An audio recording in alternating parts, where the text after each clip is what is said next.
Good afternoon. The meeting will now come to order. Hello, I'm Donna Savigny, President of the Board of Education, and I would like to welcome you to the April 27th, 2020 Board Update Meeting.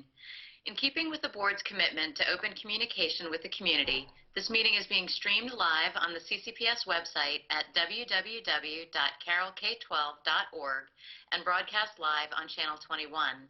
We are also recording this meeting so that it can be accessed on demand on our website and broadcast throughout the month on Channel 21. Due to the coronavirus pandemic impacting our county and community, the Board of Education will continue to conduct our meetings in a virtual format until the pandemic abates and the appropriate restrictions that are in place are lifted. Unfortunately, these adjustments do not make it possible for live public participation during the meetings.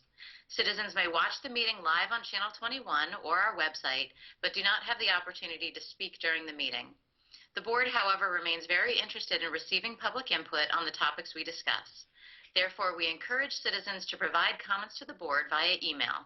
Alternatively, citizens may send written comments to the Board through the U.S. mail. For Board members and staff who are participating in the virtual meeting, I would remind us all to silence our cell phones and other devices around us that microphones may pick up. Also, we should each silence our microphones when we are not speaking. Now, please stand for the Pledge of Allegiance, followed by a moment of silence.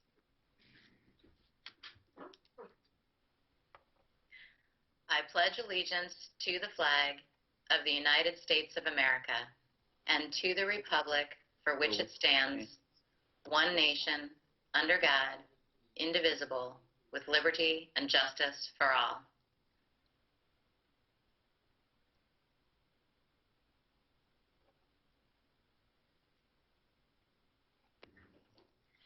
Okay, Board members, thank you. I need a motion for the approval of the agenda. So moved. Moved by Dr. Dorsey. Second. Second by Ms. Battaglia. Board members, any comments or revisions to the agenda? No? Okay, then with that, I will call for the vote. If I could get a verbal aye from everyone. All those in favor? Aye. Aye. Any opposed? Okay, that passes unanimously. Thank you. We will not have a public participation section as we discussed in the opening comments, and move straight on to the discussion item 3A. So the discussion and Q&A on the impact of COVID-19 on CCPS. Dr. Lockard, do you want to start us off? Thank you, President Savigny. Good evening, everybody. Good evening, Carroll County Public Schools community. Let me just have a couple of quick seconds for some comments here, but we have a lot of update information that we want to get to and want to make sure that we have an opportunity for folks to share information and for questions to be asked and so on. I continue to be so incredibly proud of Carroll County Public Schools and our employees and our incredible students. This has been just an unprecedented, unbelievable time for all of us. And I've been having some email conversations back and forth with teachers and staff, and, people were sort of saying, oh, I bet you never thought something like this would happen, or I bet you never received training for this kind of thing. No, none of us really had in our wildest dreams. Maybe some emergency preparedness, but maybe not quite to the extent that we've seen the pandemic plague. But what I'm most impressed with is not so much that, oh, did we have all this training and all this ability to handle this kind of global pandemic, rather how we responded to it. And I would say to you that we have responded incredibly well given the circumstances, and I attribute that to our amazing staff.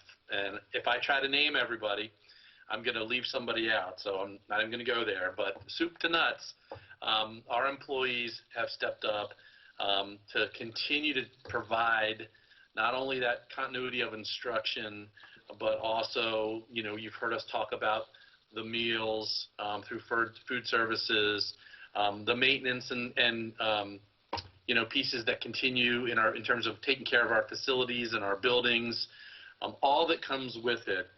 People have really stepped up. Our tech folks who have just handled so much at an unbelievable pace, our curriculum folks, our principals, our teachers. Now I'm trying to name people, and again, I know I'm gonna leave people out. But I want to tell you, it's just been for as tough of a situation as this is, the response I'm very proud of. And sure, there are things we can get better with, and things we'll improve upon, and hopefully we won't have to keep doing this for way too long here. I'd love to get back to regular old schooling here as soon as we can, but in the meantime, as we've responded, I couldn't be more impressed with how we've responded and our approach, and for that I thank everyone. Also very appreciative of our county government and our leadership there, and providing lots of information and direction. A great collaboration there with our health department, our state's attorney, our sheriff, you name it. I've said this in non-pandemic times, but Carroll County is a leader when it comes to collaborative efforts across not only governmental agencies, but also all those folks in the community, nonprofits, et cetera, who are working toward the better interests of all Carroll Countyans. So for that, I'm very grateful as well. So with that, I want to make sure that tonight we have lots of opportunity to play a little catch-up and make sure that we get information shared and questions asked and answered.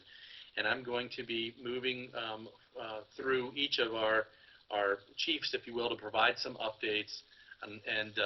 So we're going to start with Cindy McCabe, our chief of schools. And I'm going to ask Cindy to go ahead. And we also have staff on the call here, on the teleconference here. And there might be some times when staff chimes in. But we'll go from Cindy to Jason Anderson, Chief Academic and Equity Accountability, to John O'Neill, Chief of Operations. So with that, Cindy McCabe. Good evening, board members. We'll start with fourth quarter grades.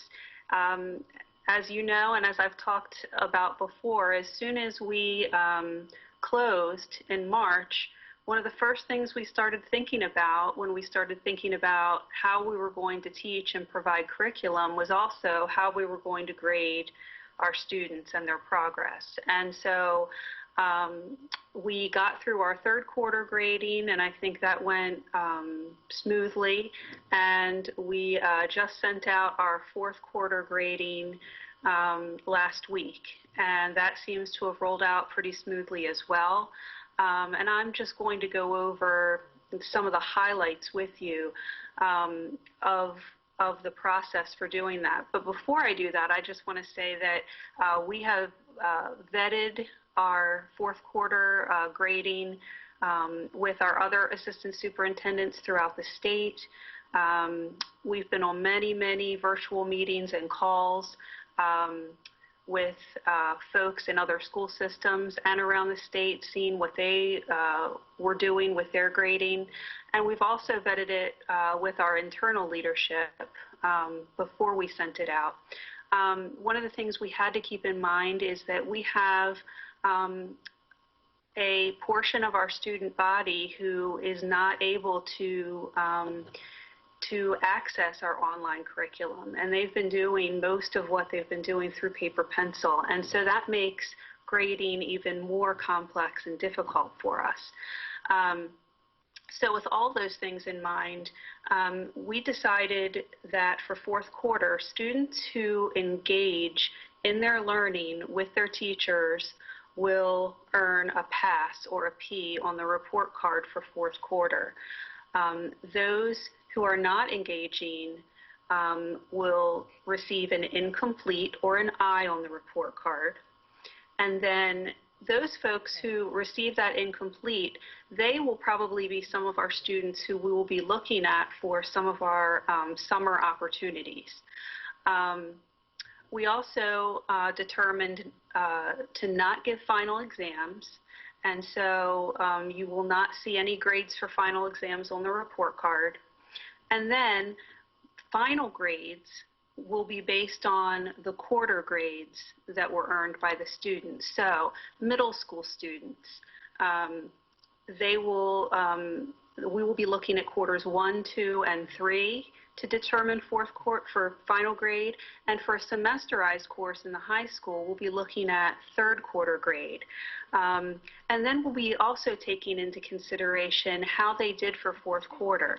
So if they got a pass or a P for fourth quarter, that can only help their final grade. And in that way, I feel like we're honoring all the work that our students are doing while they're at home. As far as elementary schools go, our students in elementary school don't receive a final grade. They just receive a fourth quarter grade, and so they will also be receiving either a P or an I. So those are the highlights of our fourth quarter and final grading procedures. Are there any questions about those?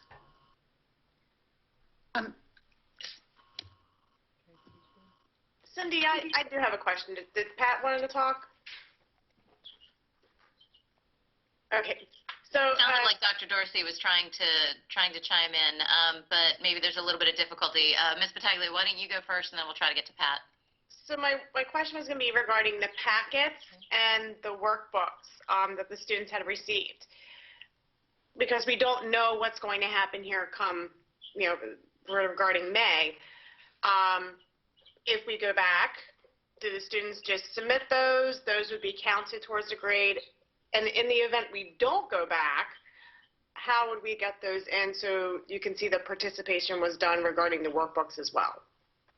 Well, right now, a lot of students who are working out of their workbooks or their packets are having conversations with their teachers, through Google Classroom or just via telephone.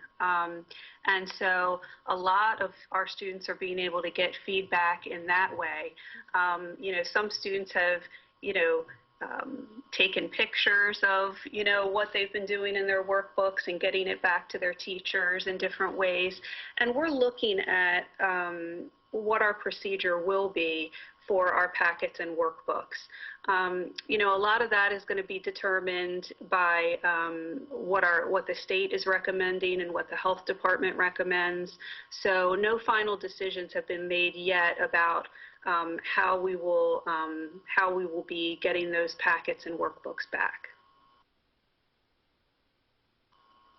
Any other questions? Yes, Cindy, I had some questions concerning the students who are not engaging and the ones, therefore, who are earning incompletes. Again, I'm just questioning again the number that we looked at for the number of students who do not have internet access and really do not have the opportunity to use the devices to do their distance learning. Just refresh my memory how many students we actually have in that situation, and then also tag on, even if they don't have the internet access, if they're completing their workbooks or items that were sent home and they get those back in, how that plays out. Sure. So right now we have about 80% of our students who are completing their work online and engaging with their teachers through Google Classroom. We have about 19% who are participating through paper pencil, and that means the packets and the workbooks that we've sent out, and that also includes some teacher phone calls back and forth. We only have less than 1% of students who are not engaging at this time. Okay, can you give me a breakdown? Do you have the breakdown as far as elementary, middle, and high? I don't have that with me right now, but I can certainly get that for you. Okay. Okay. And again, I just recently discovered that there are some wonderful lessons that are being taught on or shown on Channel 1 as far as the math lessons are concerned. So that should be helpful for students who at least have cable and television, even if they don't have the internet access. Yeah. And again, is that going to span all grade levels, that kind of opportunity, or are we just targeting certain levels? I would defer to Jason on that. I know he's been working a lot with curriculum and the curriculum supervisors on how the content is being displayed for our students. Yeah, thanks, Cindy. And so, Dr. Dorsey, right now it is at the elementary level, and it's something that had been done in the past, actually, when we transitioned to the Maryland State standards that we now are immersed in. What we're doing right now is something very similar. What we're doing, and you may have seen them, is the teacher highlights, where we're actually showcasing some of our teachers right now that are doing amazing work, not only with the content, but also with the instructional applications that we're asking them to use via Google Classroom and those types of things. So that's really the direction we've been taking with that. But you're right, we'll continue to think about different ways that we can support our families, which we're taking a lot of time right now and figuring out what are some things that we can help our families be doing at home when they are working on a specific concept or specific content. But right now we've kind of taken what historically has been a very structured kind of, we focused on, I believe, is 6 to 8 different types of concepts in mathematics. And now we've moved it into having elementary, middle, and high school representation of things they're doing in different content areas, but it's not so much about the content, but how do you deliver the content right now in multiple different coursework. Okay, and I can see a lot with those math resource teachers, how they've been used to create the videos, and so kudos to them and to Mr. Hicks and to all the curriculum folks who are involved in providing those. Yeah, that was one of the things last time we met. You all had asked, can we get some additional support for families? And this had been something that's been done for a number of years now, so we're able to load that up relatively quickly. But we're going to continue to, like I said, showcase teachers moving forward. I might add real quick, Dr. Dorsey, to your earlier question, as Ms. McCabe referenced, a little less than 1% not engaging at this point. That doesn't mean we're still not trying to connect, to reach out. We've had some PPWs going around and knocking on doors, and in some cases it could be that students have moved perhaps, and they just haven't re-enrolled somewhere else, and we haven't gotten that notification yet, but we are still actively trying to engage the students that we can't quite engage yet. That's great. Thank you. Ms. McCabe, if I could say too, one thing that I've noticed, especially with my children, is the teachers are attempting to make sure they get the children engaged. You know, whether it's they're taping videos, and then that way, you know, that's how they're teaching the lesson. I mean, a perfect example would be Mr. Cashin at Man Valley. I mean, it's like he's talking to the students, so there is a lot of engagement going on. And I think that's a great way, too, to make sure that teachers are making sure they're grabbing a hold of the kids, basically, through the internet and just kind of like talking through the lesson with them. And I think that is an incredible way to keep them going and the process as well. I agree. And, you know, our teachers are just getting better and better at teaching online, and it's been great to see their progress from where we all started to where we are now. It's really been incredible.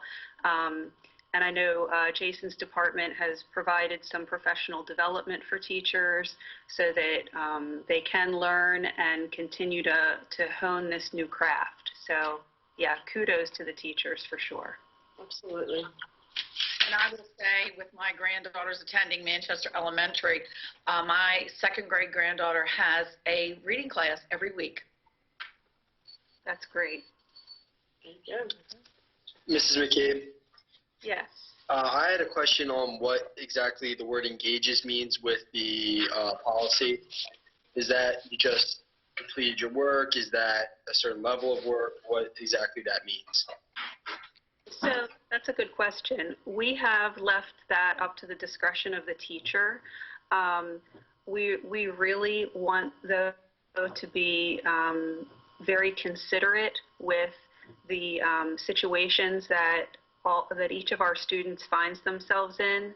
So it might be possible for one student to engage at a level higher than another student who is in another situation. in their home with different types of technology or no technology. So we're really looking at, are the students trying to participate? Are they reaching out? Are they communicating with their teachers? And are they trying to do the work that's assigned? Okay, thank you.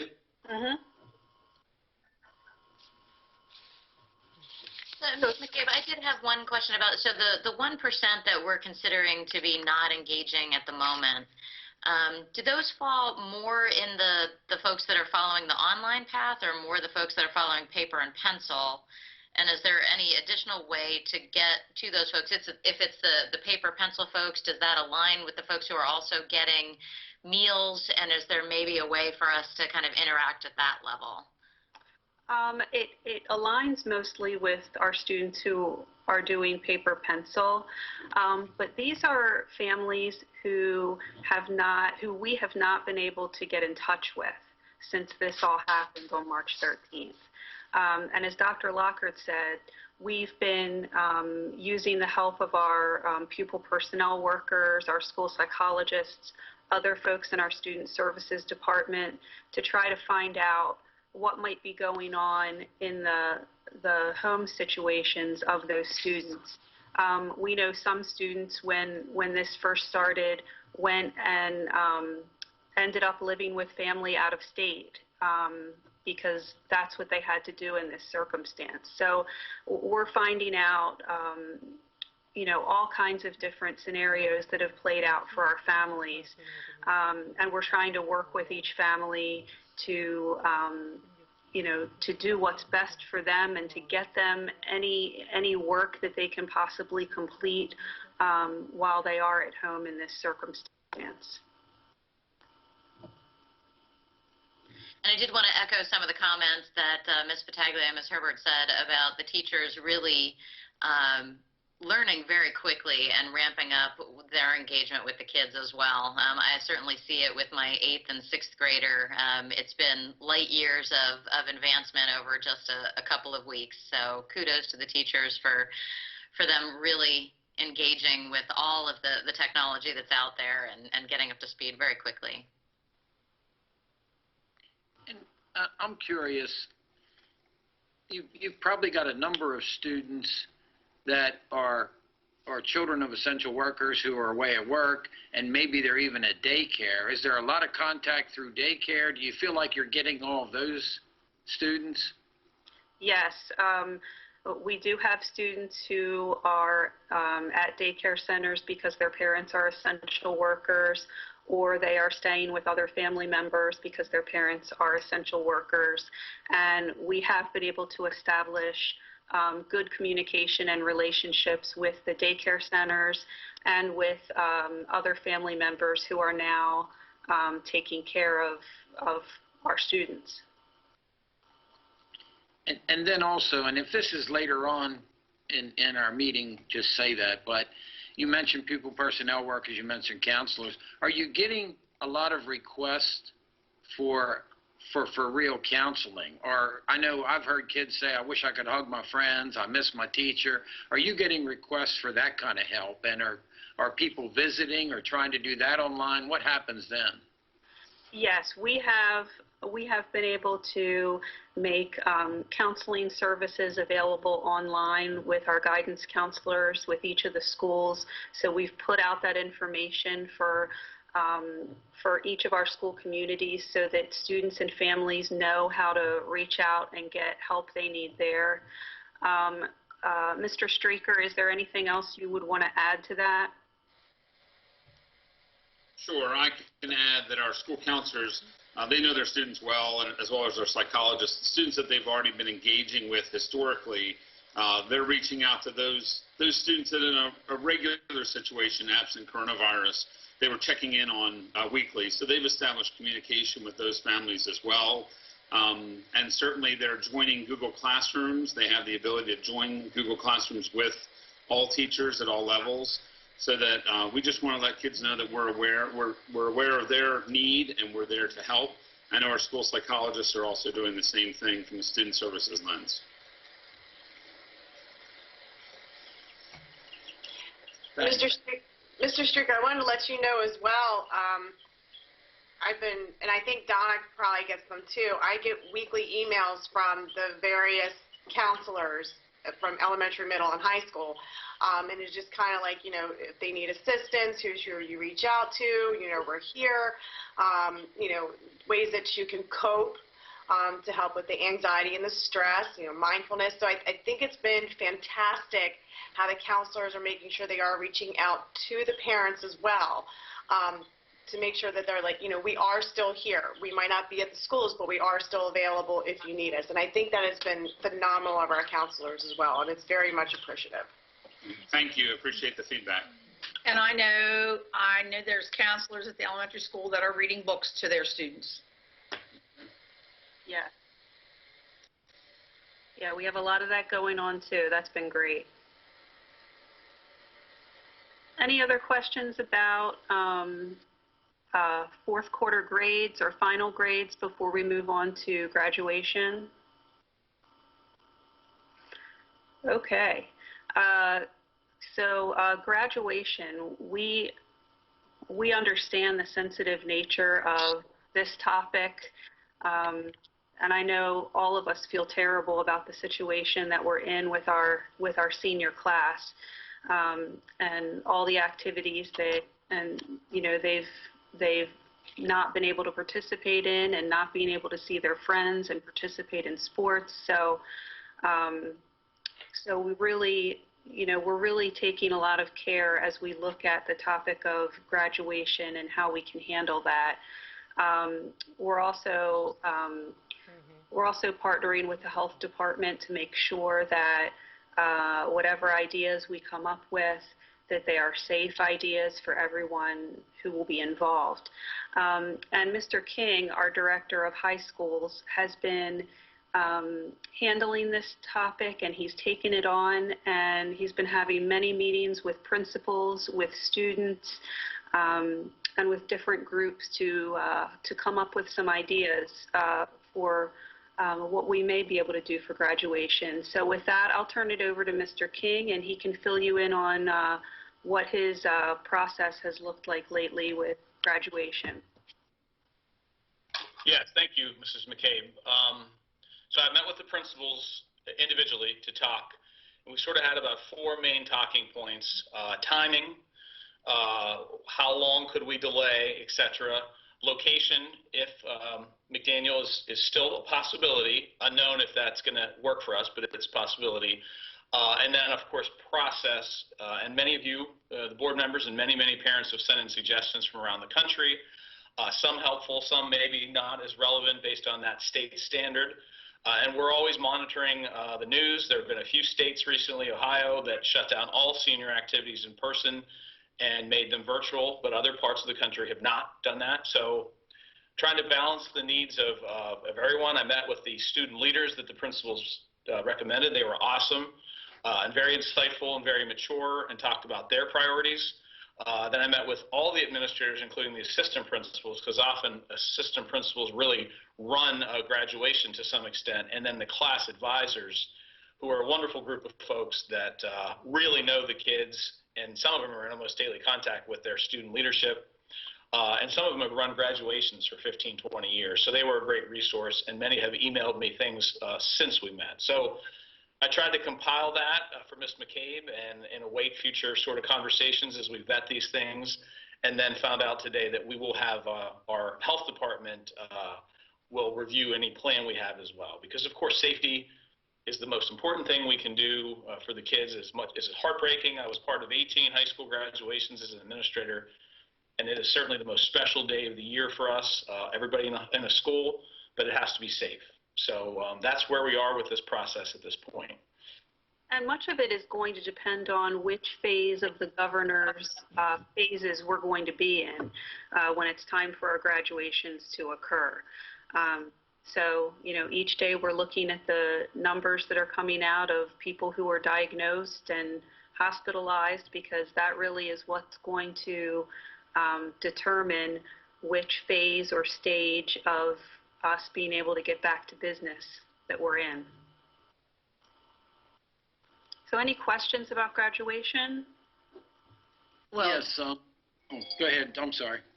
oh, no, I was just going to say, this sort of ties in with it. I don't know whether it's done throughout the county or not, but I know of one prospective graduate who one morning awakened and there was a wonderful sign in his front yard. So acknowledging that there was a 2020 graduate at that particular residence. So is that being done throughout the county, or is it just in particular schools or in one school? I don't know. Yeah, that's a good question, Dr. Dorsey. All the schools have some different traditions. Some have signs that would line the main hallway. Others have done a lot of things on social media recently. So yes, that Century did that first. Actually, some other schools were even talking about that prior. And I believe some other schools have put some orders in. So yes, all the schools have been highly encouraged to recognize their seniors in any safe manner. And I know those signs were delivered by staff. Some are being delivered by companies. And we're also trying to make a huge deal on all the social media platforms that are appropriate for college acceptance, military commitments, anything that the kids announce that normally you would publicize within the school hallways, we're trying to do on social media. So yes, the principals have been encouraged, and some of them are actually in the process of ordering things of that nature as we speak, working in conjunction with their class advisors. Well, I know that. Yeah. That was just very well received by the family. So yes. Again, thanks for doing that. Mm-hmm. And my question, my first part was going to be about the signs. I see them in PA too, and it just seems like it would be great if, and I know you don't want to tell each school what to do, but if it could be countywide, it's a good Band-Aid while we're waiting to find out from the state. We had a McCabe meeting this morning, and I don't think any county said they had made a firm decision yet, because they're all waiting to see where are we going to be from the governor, where are we going to be from the state superintendent, but the sign, the other thing they said, and I'll probably get emails, 2 or 3 of the counties said, we're working with the kids are great, they all want to graduate, but they understand. We're getting more input from parents who don't understand, and they want it or else. And it's tough because you might not have the option to please them. So I appreciate that. And Dr. Dorsey beat me to the punch on the signs, but I just think that was, I've seen it in a lot of school systems up in PA, and it just, it makes the whole family proud. Yeah, and I'll just say this, I don't want to give away, a couple of the principals have some things that are maybe going to be a surprise to the kids up their sleeve that they're going to do soon as well. But trust me, they're all well aware of the signs and thought it was a great idea as well. So, yeah, they're trying to work in every way to make the seniors feel special. And I know the wording I use that I think a lot of school personnel, we know they're going to miss out on certain things, traditional, and we're trying to replace them with maybe other things that'll be unique to the class of 2020, because they are obviously valued in a special bunch of kids. So I appreciate that feedback. Thanks. Mr. King, you're not being overly prescriptive, right? I mean, if certain schools want to do things a little differently, they have some flexibility to do that, correct? Absolutely. And that's the reality that, oftentimes some of the specific senior traditions, except for the graduation and maybe the award ceremonies, don't really come to the attention of the board members. But yes, there's some unique traditions at each of the school that I want them to morph or adjust as much as humanly possible during this time. And the message has just been strongly recognize your seniors in every way that you can with what we're dealing with. So yeah, I don't like to micromanage things of this nature.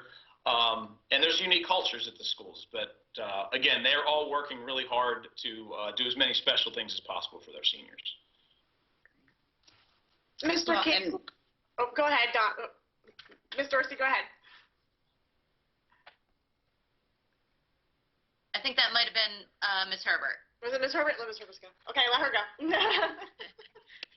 No, it wasn't me. Okay. Sorry, guys. Yeah, but I don't know if it's muted, I think unmuted. Dr. Dorsey may be having I'm issues. sure half the time whether it's muted or not. But anyway, I was just going to compliment you on including the student leadership voices in those discussions, because I think that's really important, and that's great that they're being acknowledged and sort of, encouraged to participate in that way. Yeah, no problem. They're a very, very impressive group of students. Very, very mature and insightful. So that was probably the highlight of a very busy week, was meeting with those students last week. Mr. King, I wanted to thank you for discussing it, because I know there's been a lot of discussion, like on social media and some backyard chatter that, you know, the Board of Ed and central office doesn't care and we're not planning anything, and it's very hard to. And I'm so glad to hear that the students are involved in discussions, you know, administrators that know the students are involved in discussions as well.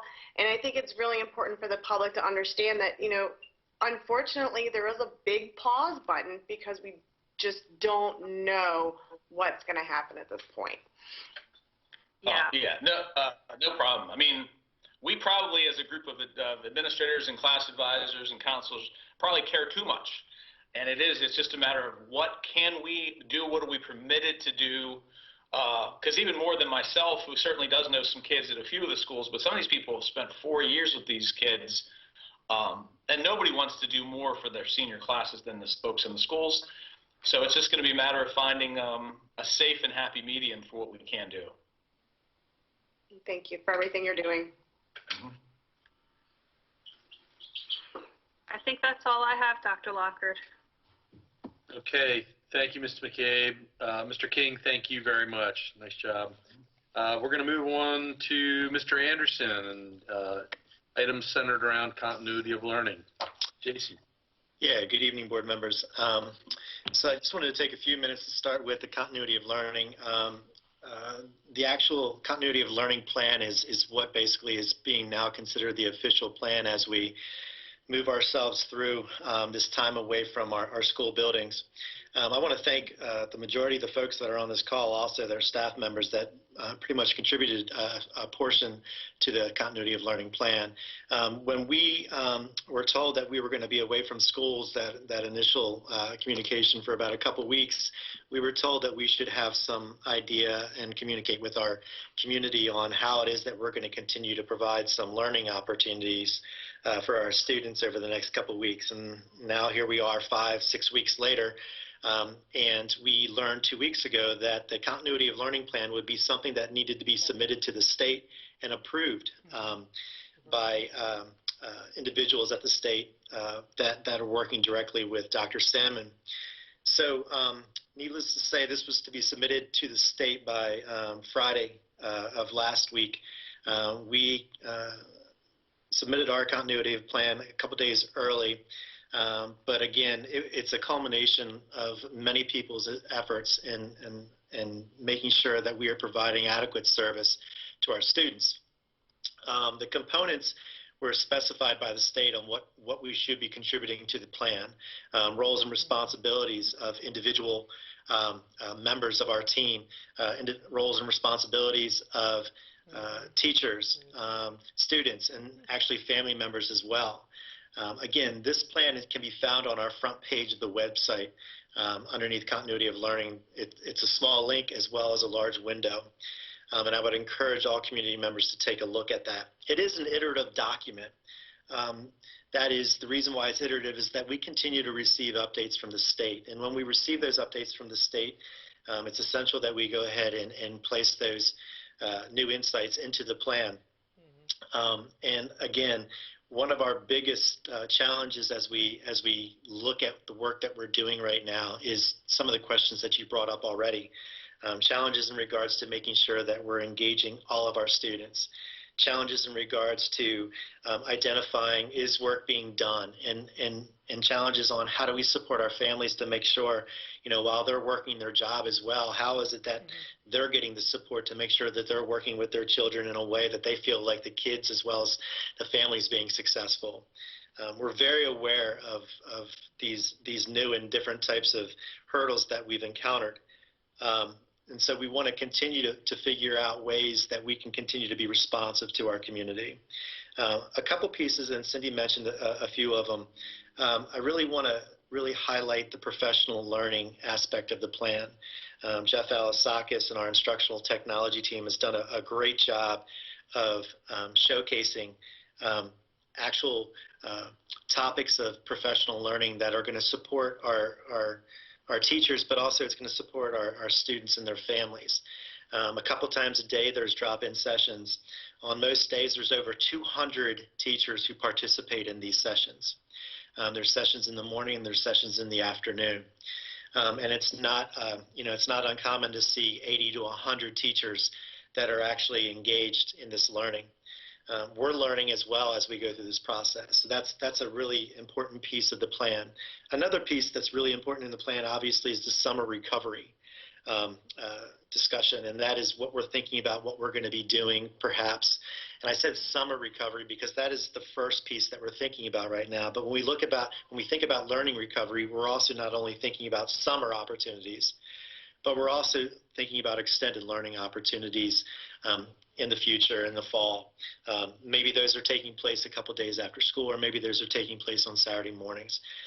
Everything is being considered right now. Everything's being discussed right now. And so that is also a component of the continuity of learning plan. Also in there are essentially our timeline in regards to how we are getting the packets out to our families. Again, 18,000 packets for every student in elementary and middle, and another couple thousand in regards to our high school students that don't have access or connectivity at their home. Coming up, we just, basically we feel confident that the majority, if not all of our students that were in need received their packets. We do understand there may be a couple families that we've had a hard time tracking down, and we're all working together to make sure we get that information to our students and to their families. But we went ahead and decided now and committed, based on the information we recently heard from the governor, that we are going to go ahead and create another 4 weeks of instructional packets. That'll be 8 weeks of instructional packets that will be mailed to individual homes of all of our students in elementary and middle, and some of our high school students. Again, big thanks to our building level leaders in supporting this and making this happen, and actually running copies in some situations to make sure students are getting that information. And then, the last thing I would share is really, once again, just thanking everyone for coming together and contributing to this plan. It is something that we are going to be assessed on. Apparently, we are going to be evaluated on a rubric, and we'll be able to get some feedback on some areas where we need to maybe enhance our actual plan.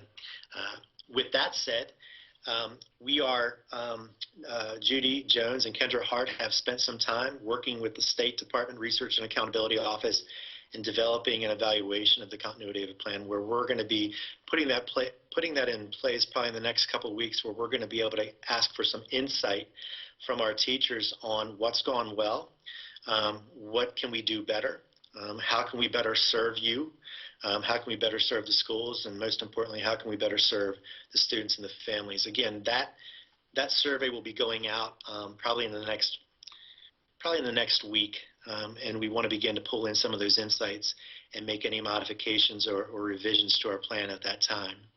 So I'm going to stop right there after I talked about the continuity of learning plan and the evaluation of it, and if there's any questions in regards to that.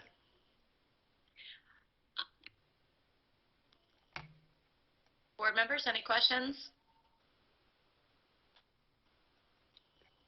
You were talking, Jason, I'm sorry, can you hear me? Yes, I can hear you.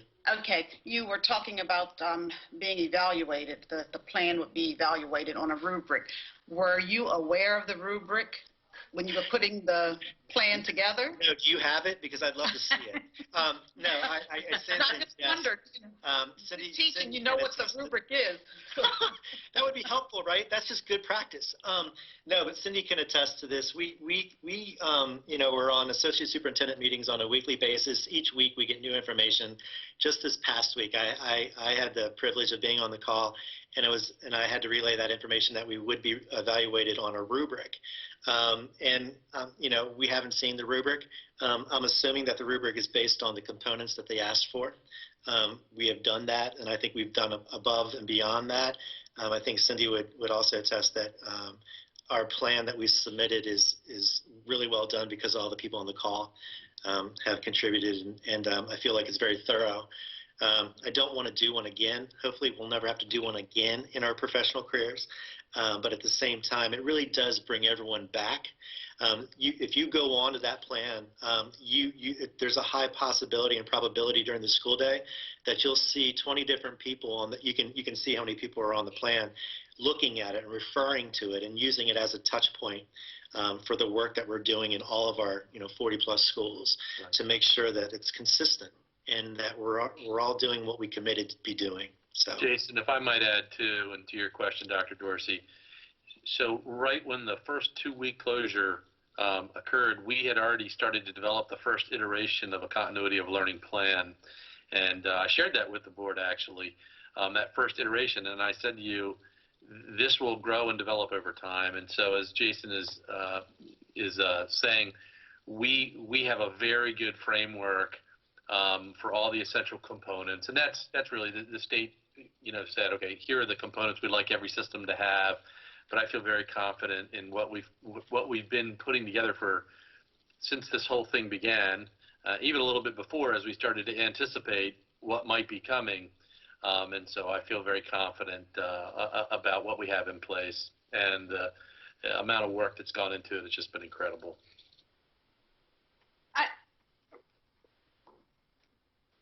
I'm sorry, can you hear me? Yep, you're good. Just wanted to add to that. I feel like based on the communication, I think the communication has been outstanding, both from you and members of staff going out to all of our community, trying to keep the community apprised of what's going on and the continuity of learning plan as it's developing. But I also it seems like we've been out in front as a county, right? And to the point that we've almost been leading the charge, so to speak, that we're out in front of it. We're saying this is what we think we need to do. We didn't necessarily want to wait for the state to give us guidance before we developed what we thought were the right things. And in fact, what we've been providing to the state has been what they've been asking for. Is that an accurate depiction? Yeah. Yes. Cindy and I are both very competitive individuals, and we know all of our colleagues across the state. So thank you for sharing that. We feel the same way in most cases. We're not perfect. We're an imperfect group of professionals. But I think as Dr. Lockard said in the beginning, what's really setting us apart, I think, is our ability to be responsive. And I think that's what's special about Carroll County Public Schools, is that we're at this perfect size school system, if you will, where we're able to adapt and be flexible and be nimble and agile and to be able to take things and to make them happen a little bit faster than some other districts. I also think that we take a lot of time. We do a lot of reading and we do a lot of research to see what's going to work best at this time. And again, we remain vulnerable.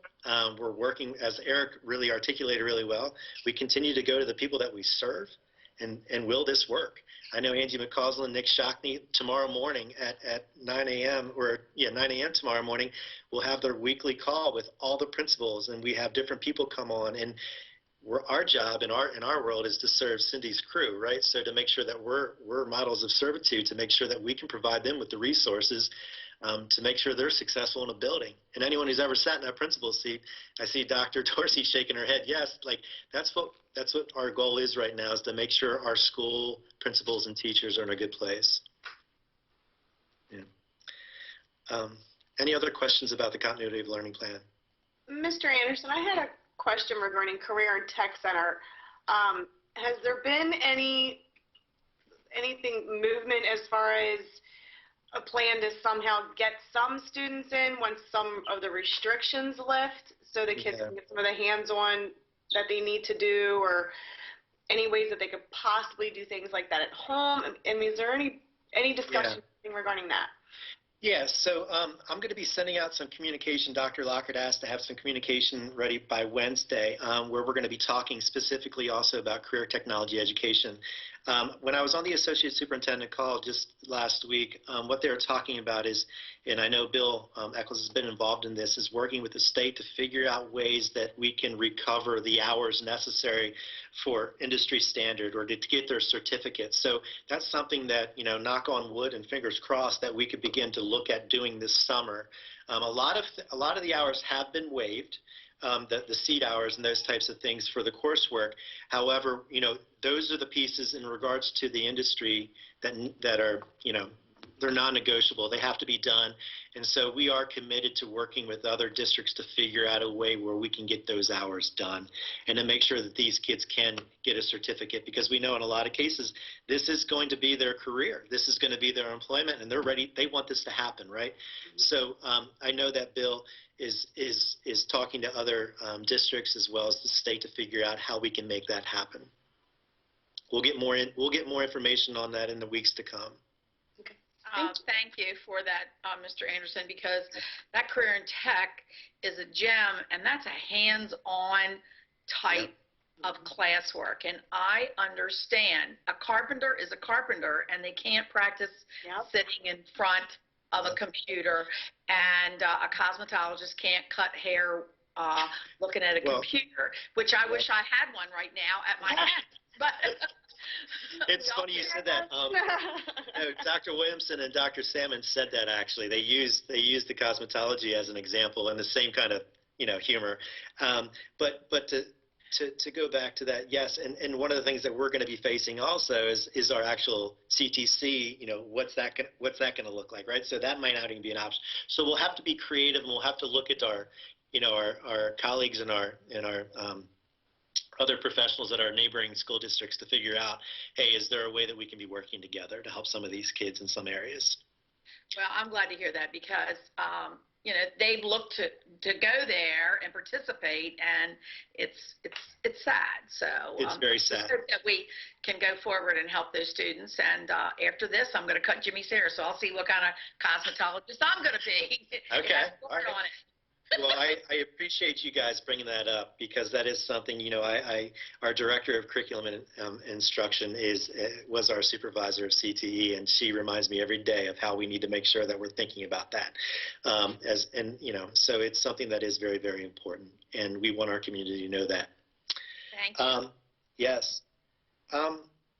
Talking a little bit about graduation again, there's going to be some communication going out. The state has waived basically is required that each county now only fulfill the 21 credits that the state requires. So in May, I'm going to be bringing a waiver to you all for an action item for your approval to waive the 25 that we typically would require from students. We're still going to require obviously what the state is requiring, the 21 credits, but this will probably provide some leniency and some of the remove some of the angst of our seniors to make sure that we can get them across the finish line, if you will, still meeting the state requirements. As you know, Carroll County Public Schools requires 25 credits. The biggest difference is that Carroll County requires 1 credit in physical education and not a 0.5 as the state requires. And we also require a 0.5, a half credit in financial literacy that the state does not require.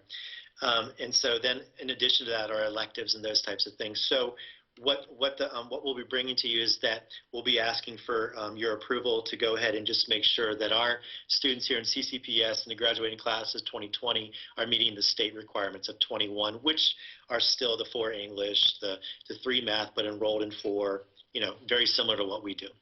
Jason, I appreciate you bringing that forward. And again, I'll reiterate, this is for seniors only, and this really only applies to a very small percentage. We think it's just a handful of students. The state has paved the way for us to be able to do this. Most of our seniors that are going to be graduating are meeting our credit allotment, and so this is not to have consequences for those who maybe are trying to get beyond that the state requirement. So like I said, just a handful of students, just for seniors only, that it would be applicable to. And we will communicate that out publicly here very shortly. Again, the state has already waived that. We went and spent a lot of time, Mr. King and his folks, academic facilitators, seeing what students this might apply to, reaching out and making sure we knew exactly who that was. So we'll bring that to you in May. Yep. I know Lockard, do you have a feel for what percentage that does encompass? Because if we've got a graduating class of 1,900 to 2,000 students or somewhere thereabouts, is it? And you're saying that the vast majority of the students are going to hit the 25, Yes. given the way we've said we're going to deal with the pass and incomplete for fourth quarter grades, that we think it's not going to be a problem for most of the students. That's correct, because they'll still get a grade for their final grade for the course. But I'd look to Cindy or Eric for the percentage that this waiver would apply to. I think it's very small, but Yeah, Eric? it's only a handful of students, and we only have a handful of students who won't be graduating, and those students who won't be graduating did not come into their fourth year of high school as seniors, and so they didn't expect to be graduating in the spring.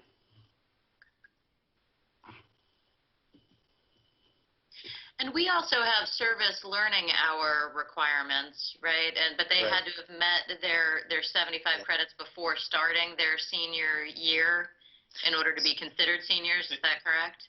No. So those seniors this year, those hours have been waived for seniors graduating this year. Okay. And for any student that has, for any course that has student service tied to it, those students will be awarded those service hours, and any student that we'll say is a junior and needed to be at a certain number of service hours by the end of their junior year, they will be awarded those as well. The number you had said is 75. That's what typically would show up on its transcript, and from what I understand, and Angie's been working on this also, and Angie, if you want to chime in, I believe it's still going to show up as 75. Is that correct? Sorry, yes, that's correct. Yeah. So it's going to be, so typically it's 75 hours of service learning. Even if the senior wasn't there yet, on their actual transcript, it'll say 75. And we clarified that last week. And then everyone else who was on course, as a junior, those types of things, they will be brought up to those hours that they would have fulfilled this year. Okay. Yeah. Moving along, very excited to be working with Gary Davis on an initiative where we're trying to remedy some of the equity challenges that we have as it relates to connectivity. We had a meeting today with Verizon, who is in the business also of providing remote learning opportunities through hotspots or jetpacks, if you're familiar with them, really working a process to potentially avail connectivity to our students through a hotspot that would, instead of not, understanding that there's not Comcast available, that we would be able to go ahead and provide students with a hotspot where they will be able to gain connectivity through a cell tower.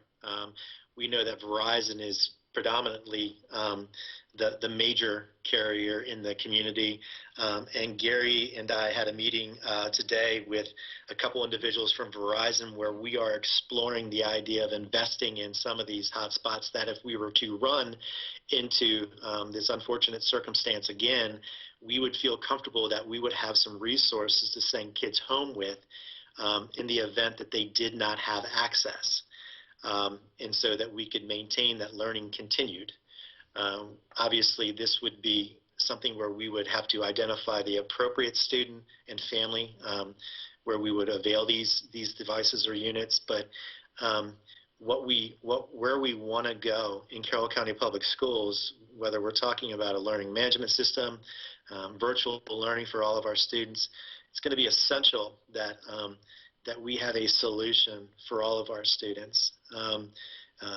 No matter their geographic area or zip code, that we can basically activate these devices when necessary. So through conversations today also, we learned that we don't have to have these activated at all times. We can go 6 months at a time without them being activated, so we're not paying for them necessarily in their service. But where we want to go with the learning management system and all of the above, we do feel like this would potentially be something that we would really like the board to consider down the road as a potential viable option if we were to run into a circumstance where the student needed access and we were just unable to so we didn't have to continue to look at the packet or workbook solution in the future. So we're excited about that. Again, Gary's really taking the lead on the technology behind it all. And, as far as the instruction, I'm just trying to figure a way where, we want to really, really focus on next year our high schools. And I think John brought this up a little earlier in the close, but the idea that we really want to think about investing in more resources as we move forward, and potentially look at a one-to-one type of scenario for our high school students in the very near future. We know that a lot of the content, the way we want to build content, the way we want to avail content, we want it to be student-facing. Right now, our curriculum is very teacher-facing. It sits, behind the scenes, and it's really the teachers are the ones that can see it. We want to create more digital learning objects, more engaging material, which I heard the discussion earlier, and we want to be able to provide that to our students anytime, any place, anywhere.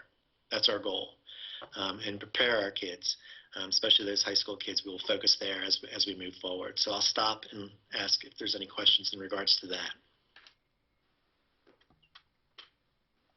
Mr. Anderson, one thing I have heard from a couple of families is there a way to look into getting grants from like either Amazon, Dell, Apple, that we can somehow tap into a lot of, those different computers, so we can make sure the students have those things available? Yeah, so obviously, what Gary and I have spoke of, and we've spoke at length a couple of times now, we have reoccurring meetings to really talk about what, true partnerships, or what you're referring to is this idea of, is there something that we can be doing with some of our private sector organizations and partners that we're building, and that's one of the reasons why we spent so much time on building partnerships, is to figure out how we can reciprocate some of the efforts. So we are looking at different ways to fund, future investments. But, as far as finding out what's out there, sure, there's lots of grants that are out there, and lots that are specific to instructional technology. A lot of it is, you find out at the last minute, and then you got to turn it around real quick. So it's having the folks that are available to write it and get it done and submitted. And I'm not creating excuses. I'm just sharing some of the reasons why sometimes those things go untapped. But yeah, right now, I think what we're looking at potentially with the one-to-one piece, I think John's going to be talking about a little bit later in regards to budget and funding sources of how we would do that to get things off the ground. But yes, we're always looking, we're always considering, we're always thinking about different partnerships and who could support us with all of that work. Okay. Any other questions in regards to Verizon or where we're going? Okay. Earlier, the conversation was around summer learning recovery. Nick Shockney, Angie and I have started putting together a plan that we put in front of the chiefs, a very tentative draft plan of thinking about how it is, if, when, how, all of the above. We hope, to be back in school sooner rather than later.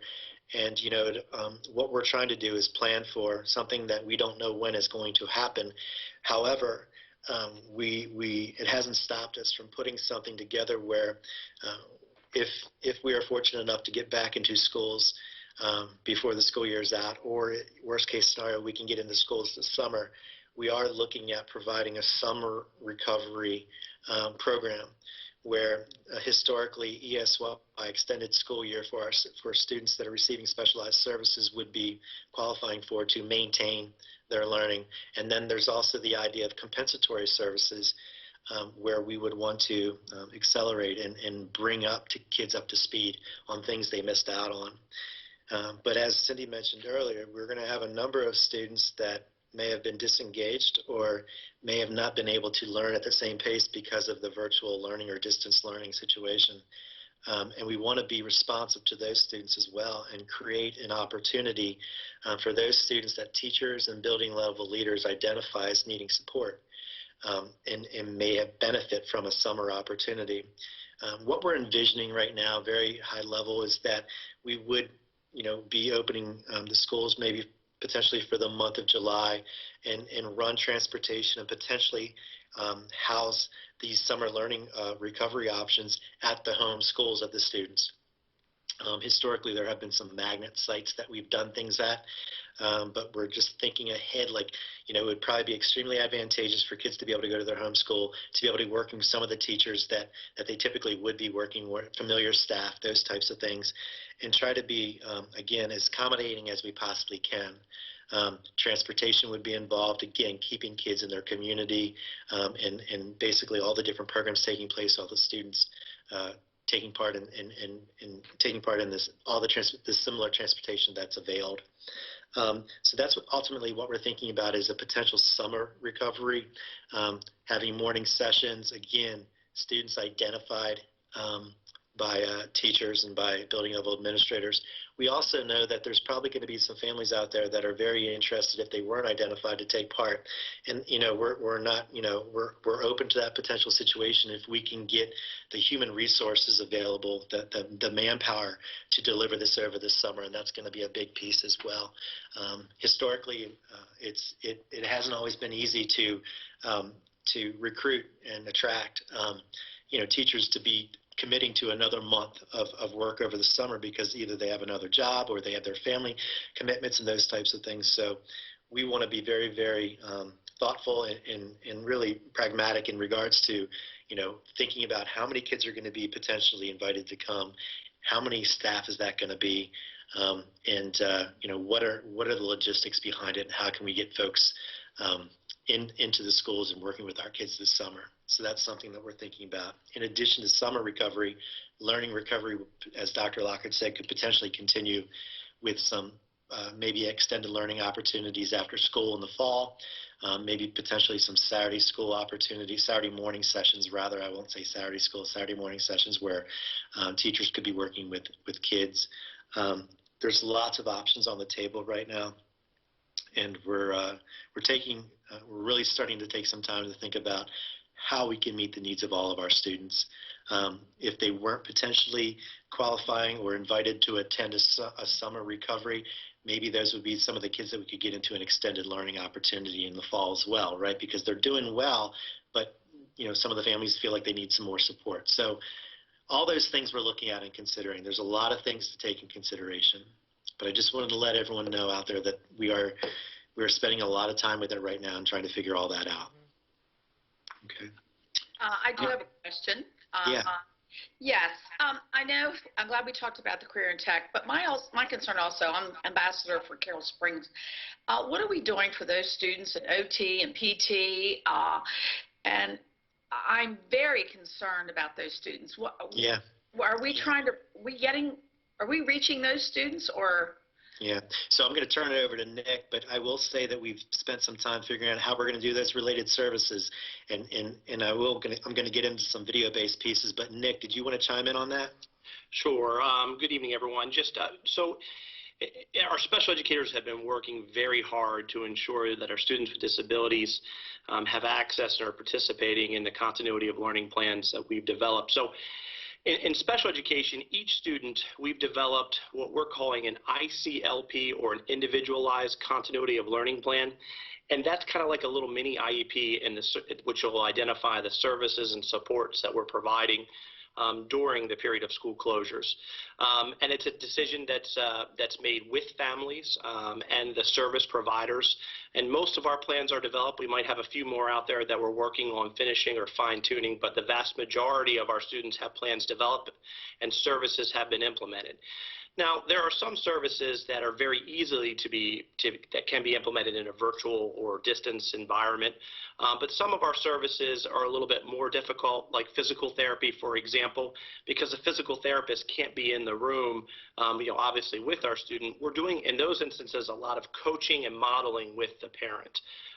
So here, our physical therapists, our occupational therapists, they're giving suggestions, strategies, doing a lot of follow-up in those kinds of areas where services may not be as direct as they have been during the school year. But our academic services are very much in full swing. Services aren't, we can't replicate those services one-to-one in this kind of environment, but all of our students with disabilities have those ICLPs, or those little mini plans that are identifying the services and supports that our students require. And our special educators are working with our general educators to make sure that their instruction is accessible for students as well, just as they would during the school year as well. So a lot of parallels, but in the end, it's a little bit different. When the dust settles from this, and we know when schools are going to open, we will have IEP meetings in which we will look at the need for compensatory services. Those are services that a student may be owed or missed. And there's some clear criteria for how we would determine those, and we would do that when the time is appropriate. But it's still early for us to be having those conversations. Schools are having IEP meetings as they would during the school year, but in a virtual environment or over the phone, and they're working with families in a way to make that work. And we've started to prioritize the meetings that, we have identified some that we really want to have right now, and we're working on that. And then there's some that can wait a little bit. But so in the end, we'll be a little bit behind, but for the most part, our special educators are doing a dynamite job. They're working really hard to make sure that our students with disabilities have access to continuity of learning as well. Thank you so much, because I was really concerned about those students, and it sounds like you're doing a great job, and I really appreciate your time. Thank you, ma'am. And those educators. Thanks, Nick. Any other questions? Okay, again, moving forward, we talked a little bit about high school potentially next year being a focus.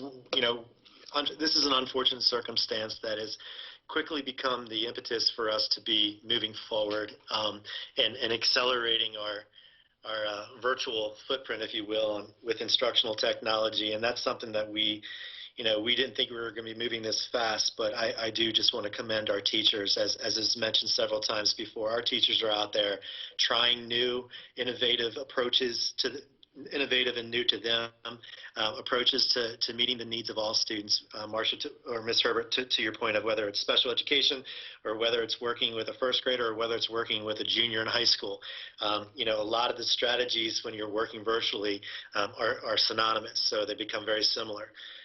So we are going to be thinking about moving forward with some investment in technology in high school next year, and really looking at moving towards a one-to-one opportunity for our high school students so that we are setting our students up for success to be able to be more engaged with learning management systems, whether that be, and also with Google Classroom, being able to take advantage of formative assessments through PowerSchool, which can be easily captured in the data dashboard. So everything is kind of coming together much faster than we anticipated it coming together. So we'll continue to hold on and continue to work well and continue to work with our teachers to make sure they're in a position to be successful. And with that, I'm going to close out just by saying how impressed I am with the teaching force of Carroll County Public Schools. I think President Savigny said we're kind of leading the charge, and I think we are as a state. But also, I think if you on other social media of Twitter especially, you're seeing teachers really showcase some of the cool things they're doing in their classroom, and other teachers are watching, and so teachers are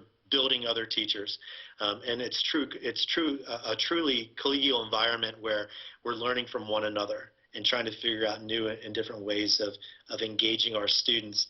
And finally, we're not only building the capacity of our teachers and our leaders, we're spending a lot of time now building the capacity of our families and our students as well.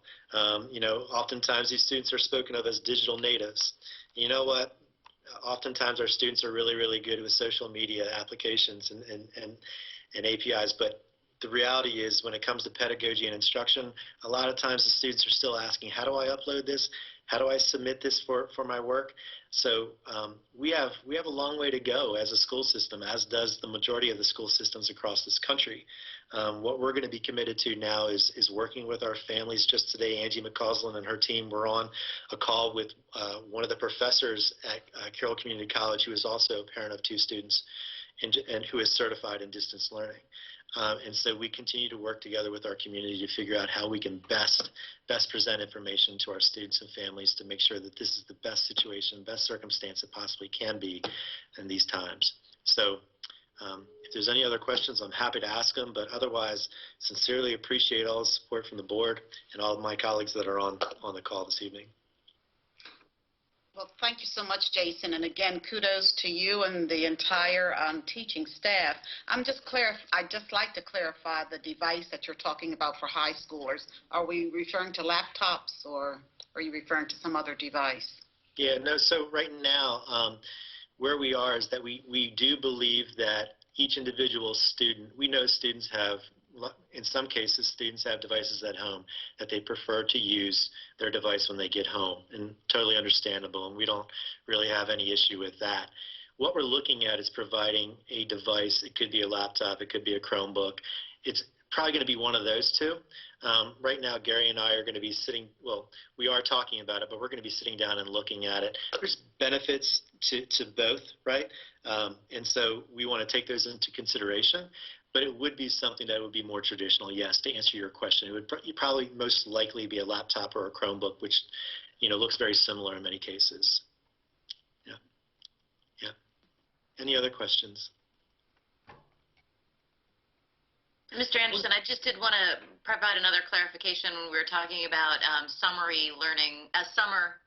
learning recovery, that is really going to be on a voluntary basis, right? I know that absolutely. a lot of families are we're getting a lot of emails and questions from families saying, wait, are we going to be required to go to summer school? Yeah. So I think I want to emphasize that it's going to be on a voluntary basis. It is. It's going to be on a voluntary basis. We feel it's our professional responsibility, right? If the teacher feels like the student could benefit from it, we're certainly going to invite that student.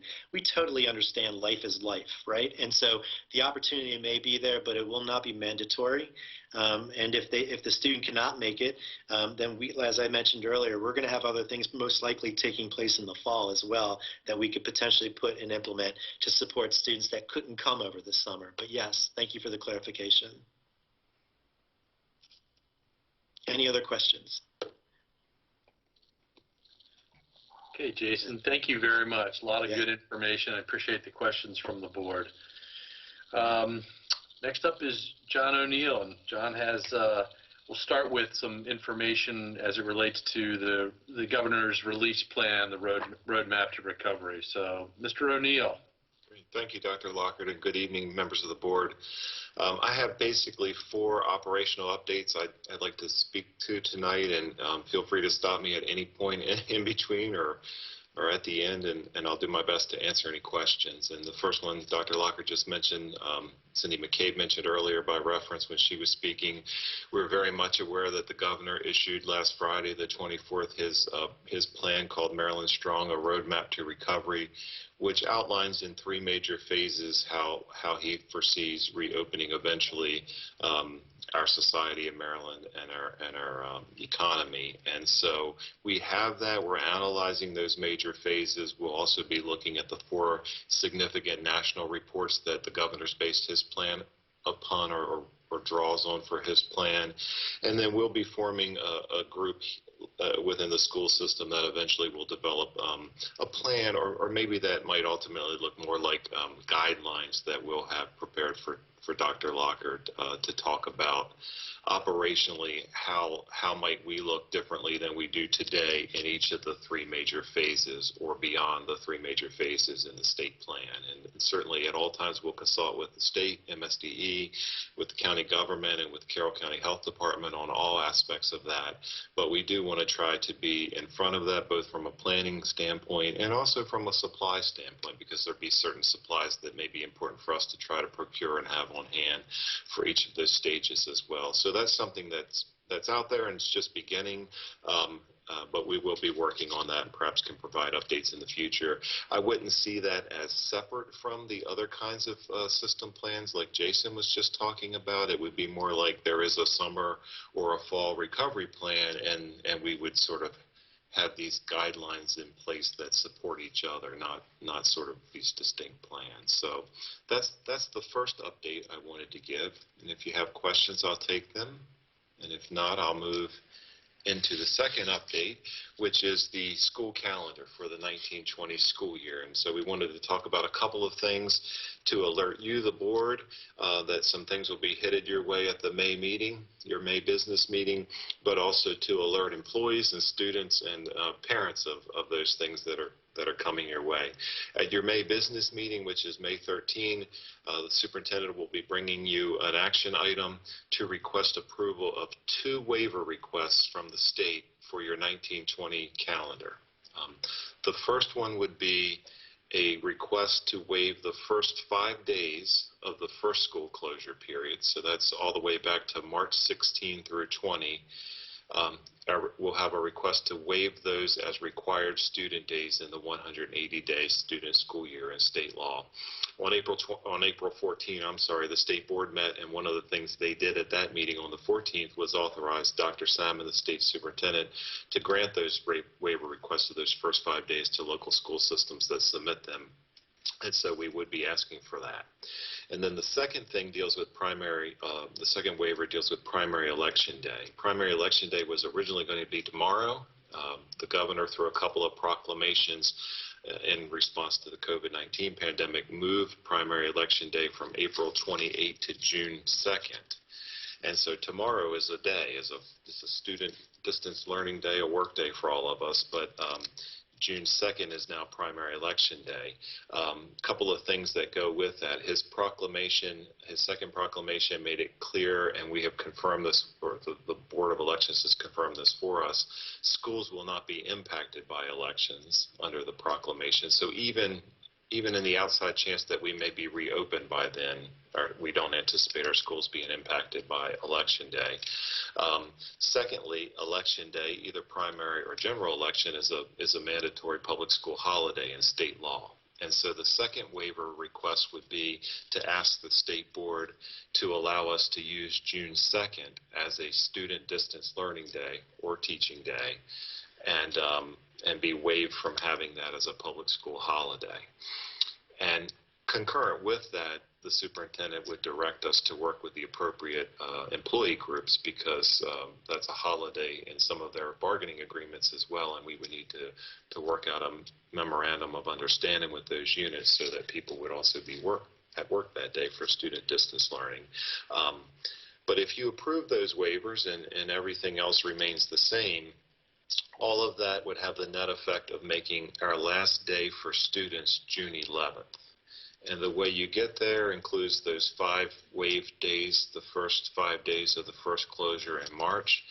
The fact that we had 3 emergency days built into this year's calendar, and we used one as a snow day because Mr. Hardesty got out of control, and we had 1 snow day before the closures.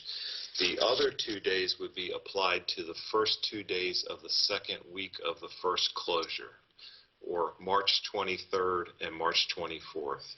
We began our distance learning program on March 25th, so we would consider that our first student distance learning day going forward. But those first 2 days that week, the 23rd and 24th, we would need to apply the other 2 emergency days built into the calendar so you have the 5 days waived, the accounting for the emergency days, the fact that if the waiver goes through, we would have school or distance learning on June 2nd, and that brings you to a final student day of June 11th. So I know I just said a lot. I know what I wanted to say. I'm not sure what you heard me say, so I'll pause and see if you have questions there. Well, as you started throwing out a lot of dates, I pulled up a calendar in front of me, Mr. O'Neill, to make sure I could kind of follow along with that. But board members, any questions about those dates? So Mr. O'Neill, you'll be bringing forth 2 waivers at the May 13th board meeting. Correct. And we will step through all of that background again, and we can all pull out the calendar and make sure we concur on that. But yes, the net effect of those 2 waivers plus the incorporation of the snow or emergency days brings the last day for students to June 11th. Is there any question at the state level? So you said that we started our distance learning plan on March 25th, which was the 3rd day into that second week of initial closures, right? Correct. So is there any, I think that we were actually ahead of a lot of other counties in actually launching that plan, right? So there are potentially other counties that aren't in the same position, but is the state on board with us having officially started our distance learning plan on the 25th?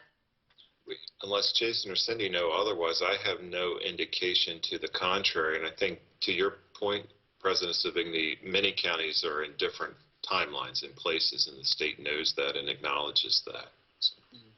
Yeah, I mean, that's the messaging that we've been consistent with, Dr. Lockard. I don't know if there's been any discussion on the superintendent calls. Right. No, that's very much what's been shared. I know other counties are in different places. Some started early like us. Some started a lot later than March 30th in terms of true getting into that distance learning mode. So I can double back again before our May meeting just to be sure. But all indications are that we are within a appropriate approach here.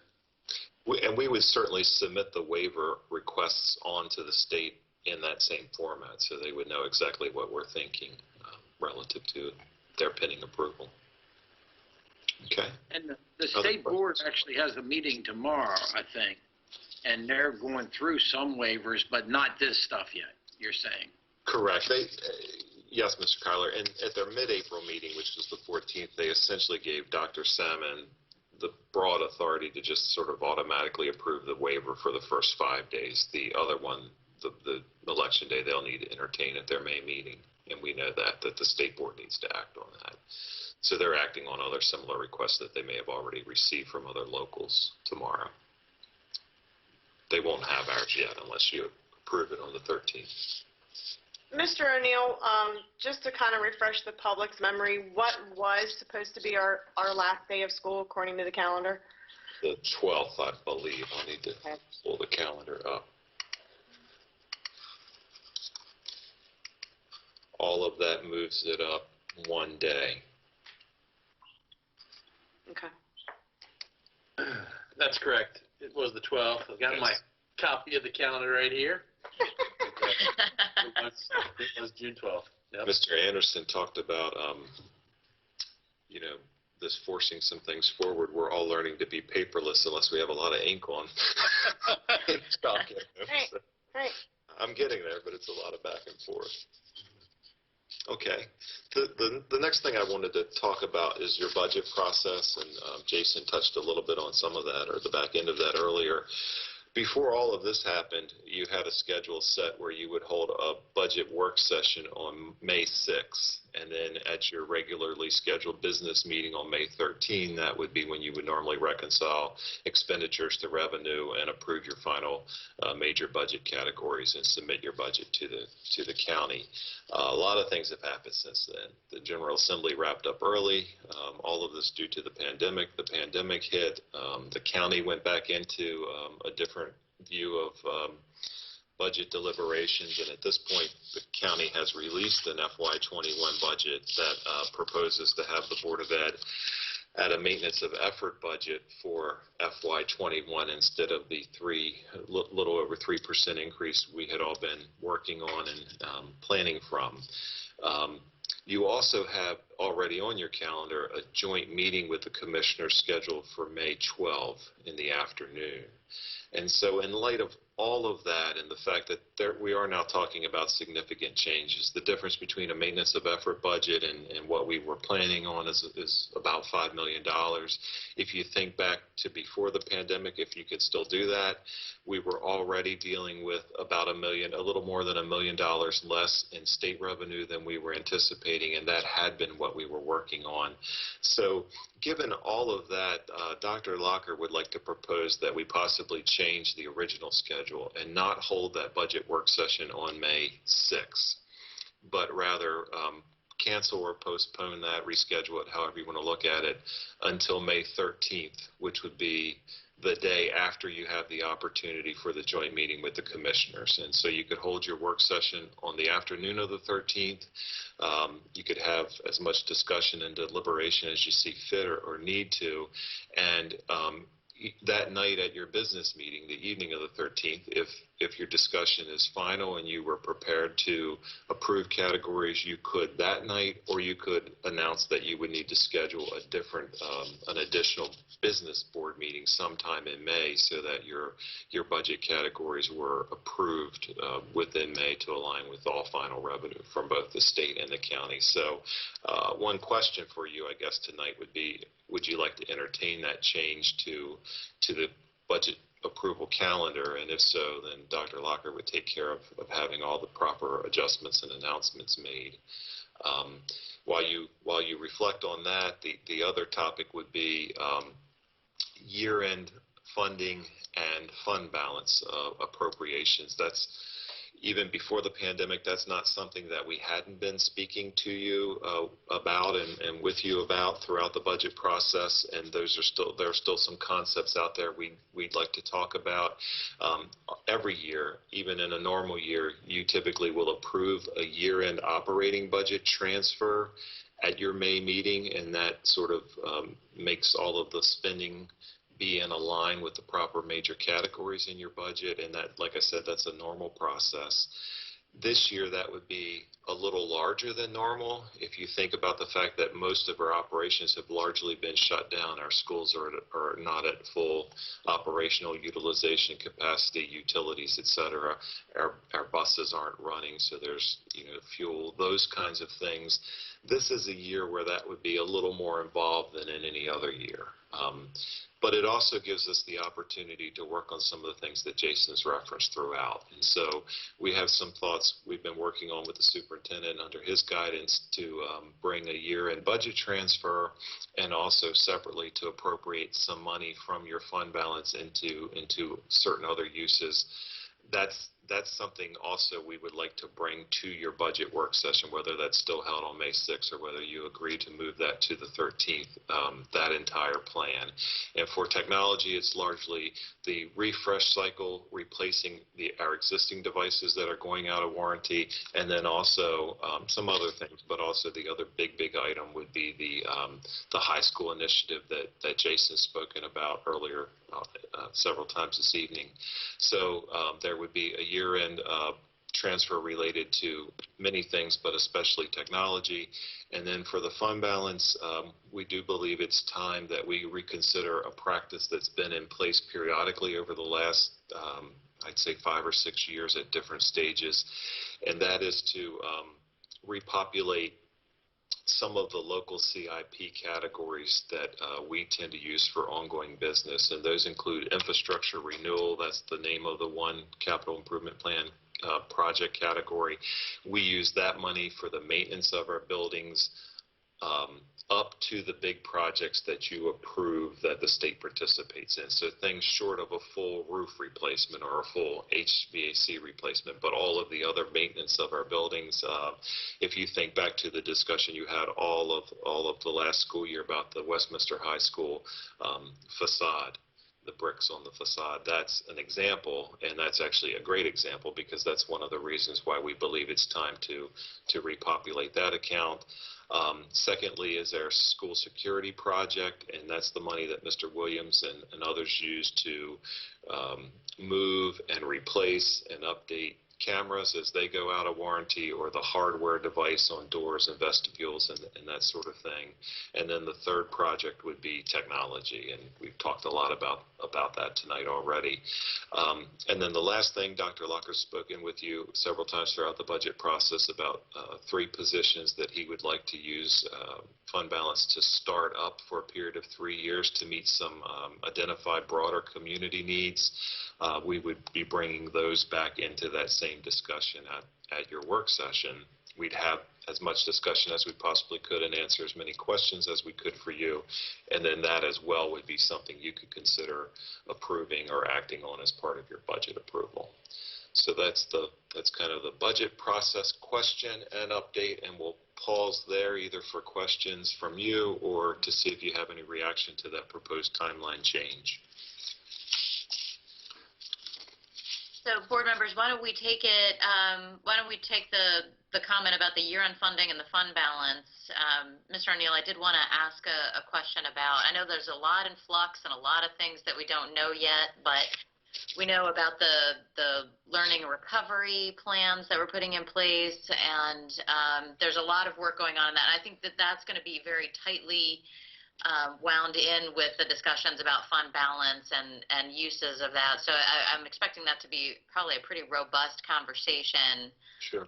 on that fund balance piece at the work session that we're going to be having.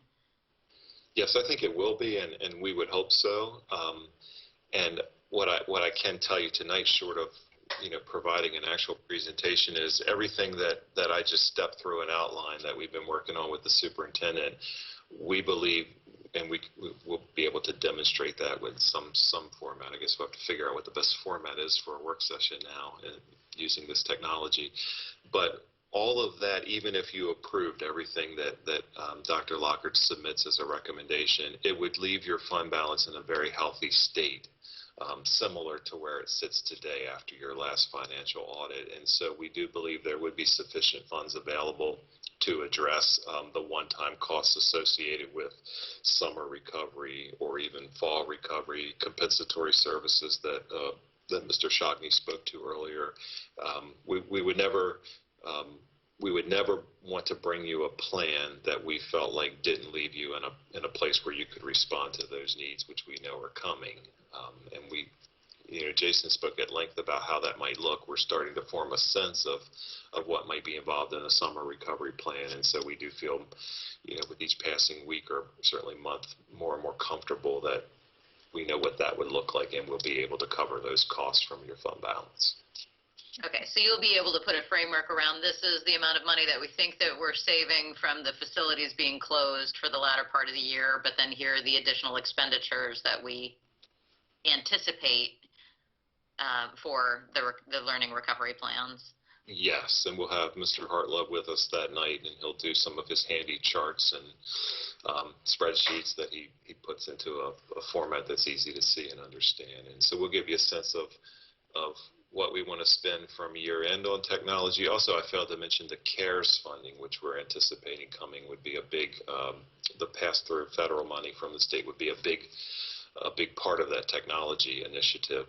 But Mr. Hartlove will be able to help us break out at that work session year-end funding, CARES funding, and then fund balance appropriations into those CIP projects or for the startup positions, and give you a sense and some assurance of where your fund balance would be after that. But we think it would still be in a very, very healthy place and leave you more than prepared to deal with learning recovery, compensatory services, et cetera.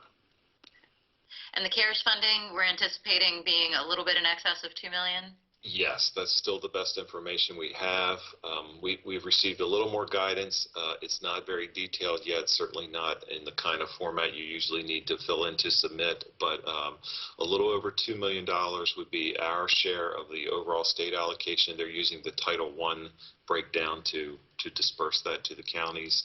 And what we do know is certainly the technology initiative would fit well within the guidelines of the CARES funding. We would have no reservation about saying that at all. I'll add to that too, John. Thank you for all that information for the CARES funding.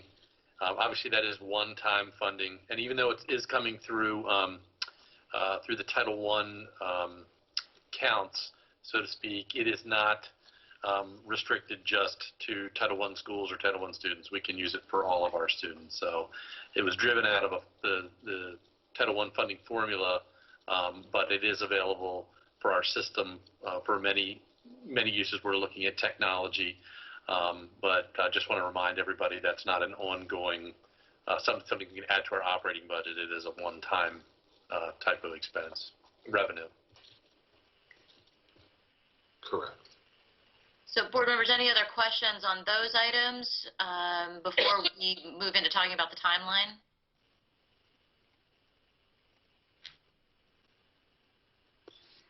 Okay, I'm not hearing any, so do we want to talk about, okay, the proposed timeline that Mr. O'Neill and Dr. Lockard were talking about with moving the budget work session from the 6th to potentially the 13th, so the same day as our next scheduled board meeting.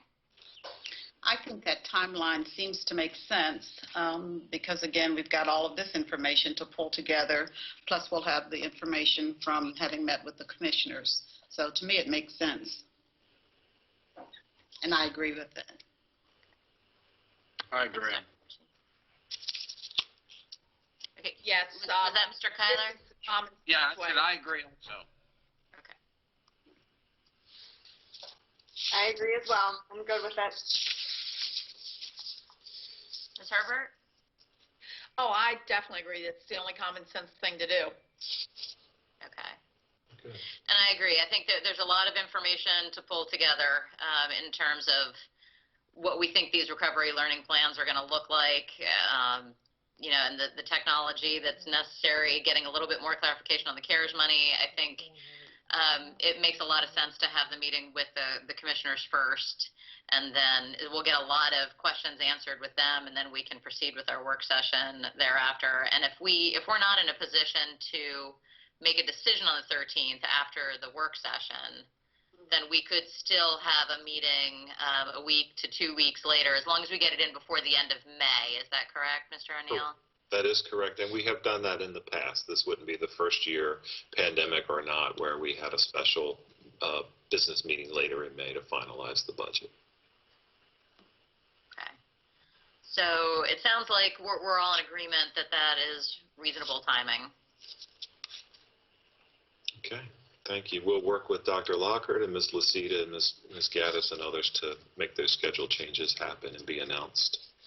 And then the last topic I had for you this evening, we wanted to talk a little bit about the status of some system-wide committees because, you know, somewhere in the background we're still trying to move forward as a whole, as a school system, even while we respond to the COVID-19 pandemic. However, there certainly has been an impact on some of the system-wide work that takes place. So first, starting with your board appointing councils, the major councils that you appoint annually and give charges to, those board councils have not met in person since the restrictions were put in place, and so the last meetings would have had to have been in early March or earlier than that.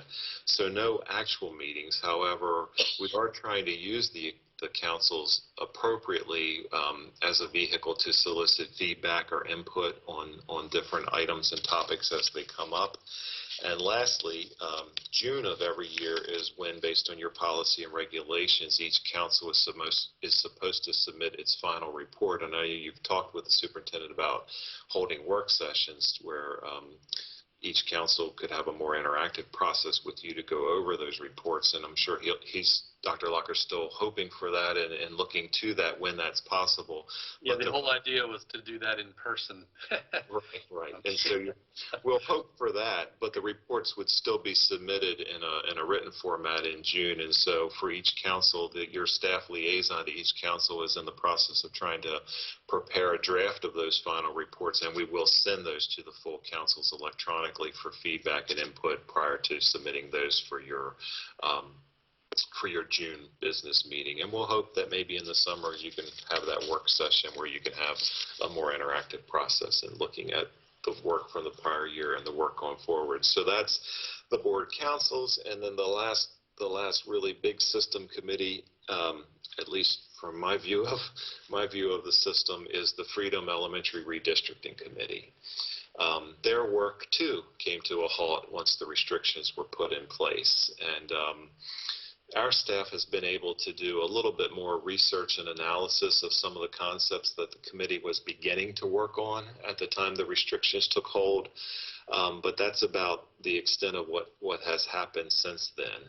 And when the first 2-week closure was extended into more than a 2-week closure, we've had a lot of internal thought and discussion and back and forth that we've been through as to try to figure out how is the best way to proceed with the Freedom Redistricting Committee or not. And the consensus among all of us is that this is not the type of committee that lends itself very, very well to virtual meetings, and I'll try to explain why we feel that way. If If it were the beginning stages of the committee, we might feel differently, where our members are trying to become educated and gain a lot of background information, maybe receive presentations and background documents where they can review some data and become more knowledgeable about underlying things. That may be different. However, where we left off, we were at the place where the committee was beginning to develop concepts and options and vet them, and eventually work towards deciding which options they may want to put in a final report to you. And even if you were to look back at some of your work sessions in the not too distant past about factors and conditions leading to school closures and redistricting, this is the kind of committee where it may be even more involved in those work sessions, where you're going to have the GIS mapping system displayed on a computer on a screen in the room, and you can move the boundaries and respond to ideas and suggestions and show what those boundaries and numbers would look like. And at the same time, you might have 2 or 3 or 4 easels set up with other maps or data points and reference materials, so that you can be in a room where you have things to refer to and look at outcomes and have a very interactive, ongoing, fluid discussion and sometimes even debates over things like this. And so for that reason, we're not sure that this committee works really well in a Microsoft Teams setting or some other virtual setting where it's really hard to have those displays and certainly to have that kind of free-flowing interaction. Some other things we've thought about, Cindy mentioned this relative to students and student engagement. Everyone's being impacted differently by this pandemic. So for each and every household, it looks and is different, and we don't pretend to know what's going on in the households of each committee member. And so it might be a bit of an ask to try to ask people right now to give their time and energy and resource, even if it were in a virtual setting. And then, also not lost on us is, while we don't yet know what that report might look like ultimately, this is typically the kind of work and the kind of report that elicits strong community emotion, either for or against a certain concept in it. And we just think maybe we want to pause and think about how it might be more important to have a process and a report where we can ultimately say it was the best possible complete process available, and not an unusual process that would have never occurred in any prior redistricting or school closure attempt. So for all of those procedural reasons, we're kind of on hold. And then beyond timeline or procedure, another thing we've talked about, and I'll be the first to say I have no data for this. It's nothing but feeling. However, it's the same kind of feeling that resulted in the commissioners revisiting the FY21 budget, and I think for the same legitimate reasons. There's the possibility that what's going on right now, especially as each week passes and this is extended, that there may be some impact on population trends in general or student enrollment trends specifically for us. It doesn't seem a great stretch to imagine that major life decisions such as jobs and careers, job changes, enormous purchases like your home or relocation could be impacted by this in ways that our most recent trends would not have foreseen. And so, separate from the timeline and procedure, that's also something we've been discussing, and I at least wanted to share with you. All of that to say, where we are right now is simply on hold. And if the restrictions were lifted today, it would be very, very hard, I think not even possible, to meet the original timeline we had proposed of the committee sharing options with you publicly in June. I just don't think that could happen even if we could start tomorrow. They'd have to meet more than what would be reasonable to ask them to do, and they're not going to be able to do that. The second timeline to fall back on would be your timeline and your board policy and regulations, JCAA boundary adjustments, and that sets a general timeline of a final report in September with some public vetting and then board final action in November. With each passing week, that timeline becomes a little more challenging given the scope of the work they were asking on. And if I had a crystal ball and could say, here's when we'll reopen and be able to do that, this would all be a little bit easier than it is, but we don't have that crystal ball. And so right now we sit basically on pause, and what we're committed to is giving you as many updates as we can if anything changes. However, at the same time, we wanted to point out to you, the board, all of those things that we've thought through as a staff and talked to the superintendent about to see if that informs you in a different way about what timeline you want this work to be on, whether you want to adjust that timeline or not. I guess the other thing procedurally I should mention is even once there is a report, for that process to be valid and for that process to have any attempt at buy-in, there, to me at least, I guess this is my opinion, but an opinion based on history, there has to be an opportunity for a true public hearing and vetting process. And even if we could produce the report in June or September, and again, I'm not sure that we could or they could, unless you're in a place in the roadmap where that public full-scale public hearing and vetting can occur, then I think that puts you in a less favorable place to make any final decisions as a board. So I know that's a lot, and the point tonight was just to throw all of that out to you and let you have a chance to think it through and react if you wish, or take it under your consideration for future thoughts as we go forward. So very much appreciate you allowing the time to step through all of that, and we'll be happy to respond to any questions or any clarification you might need. And John, I appreciate you bringing that to our attention. I have to admit, with everything else going on over the last several weeks, that was not on my radar screen at the moment. So I think everything that you said makes a lot of sense. And I mean, I don't want us to use the current situation as an excuse to put off like difficult discussions. But I don't think that that's what we're doing at all. I think we're being realistic about the situation at hand. And I think that, we'll get back to it as soon as realistically possible. But for the moment, I think hitting the pause button is probably the right thing to do. I don't know, board members, do you have other thoughts or comments? There's no reason, and we'd be kidding ourselves, I think, to say, well, we're going to back it up 6 months, we're going to do this. The pause, I think, is the right thing to do, and not as an excuse, like you said. It's because we want it to be as most meaningful as possible when we do it, and public input. So, John, there's no reason we need to say it's got to be done by next October or else, right? I mean, we can just pause it and revisit it. No, there's not at all. And in fact, for me, and it's always easier to be me and not one of you who's in a position to ultimately have to vote. But for me, what would be a very interesting new moment going forward would be our September 30th, 2020 enrollment numbers. For a lot of reasons, I'm very interested in what that number turns out to be this coming September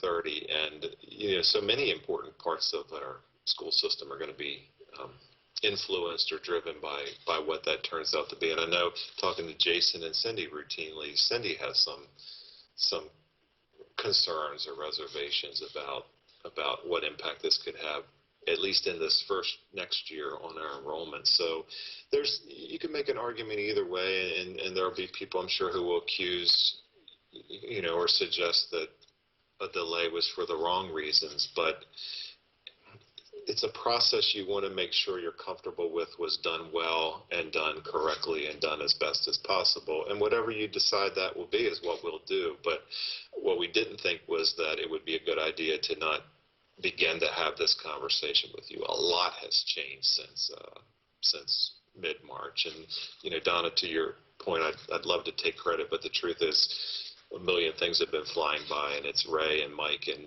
various members of the staff who put this back on my radar and said, hey, you need to start talking to Steve and the board about these things again. So I appreciate them nudging me along.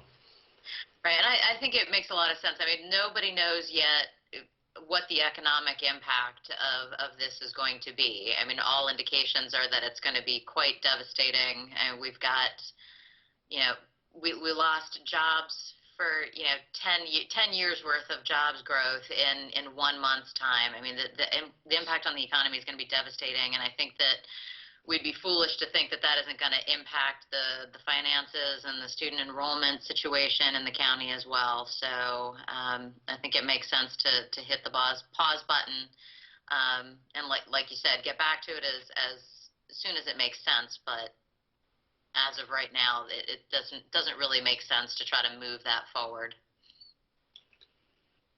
And board members, general consensus on that point? Well, I certainly agree with all of the comments, and really appreciate hearing all of the thoughts that have been involved with looking at this whole topic.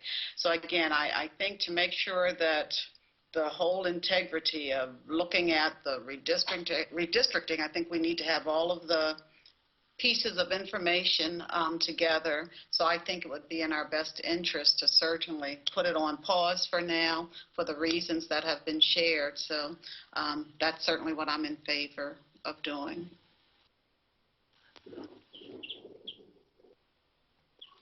I agree.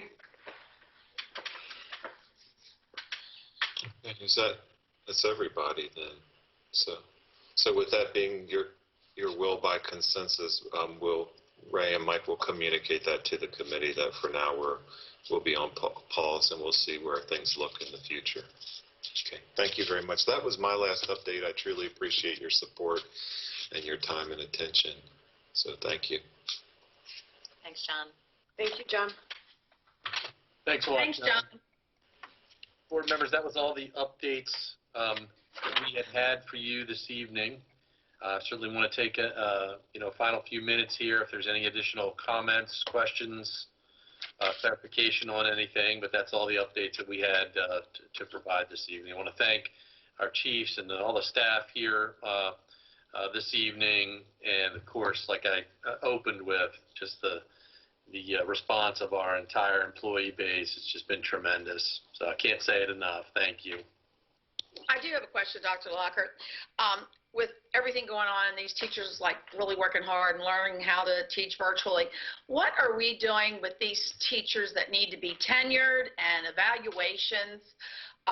And no one's brought this up, but I'm very concerned. If I was a second-year teacher, I would be on pins and needles right now, and I'm very concerned. They're working hard, and I want to make sure we do get these things done. So any ideas? And John, you have some of the latest information on that, right, from the state? Sure. Yep. So at the April 14 state, is my mic on today? Yes.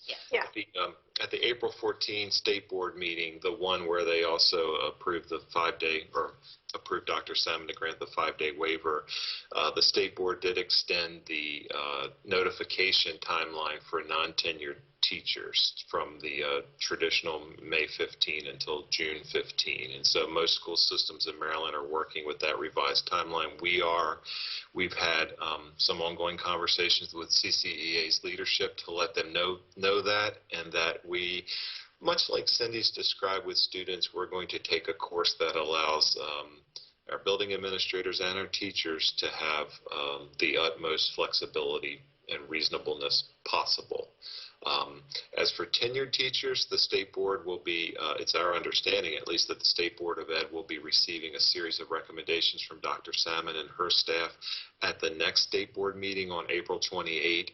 And we anticipate that that set of recommendations from Dr. Salmon will include things like waiving the student learning outcome portions of evaluations for the tenured teachers who were in this year's evaluation cycle, and those types of things. And so we're looking to receive that officially and ensure that the state board votes on that. But at that point, Ms. Baptist will begin working with Cindy and the directors and appropriate staff to get guidance out to schools, school administrators on all of the above, and give them the procedural guidance they need in order to move forward. But in all cases, I think reasonableness is probably the best word to use. And Dr. Lockard and those of us who participate in a almost weekly, if not weekly basis of discussions with CCA's leadership. We'll keep them informed and in the loop on that as well. And so far, unless Steve disagrees, so far I'd say their response to what we've been sharing as we gain some guidance has been positive as well. That's correct. Yep. Thank you, John. Well, yeah, thank you so much, because I was just concerned. If I was a second-year teacher, I would I want to doing a good job, and I do want to get to be tenured, and so Sure. Thank you. Sure. If it's okay, I'd like to make 2 points and chime in if I'm wrong.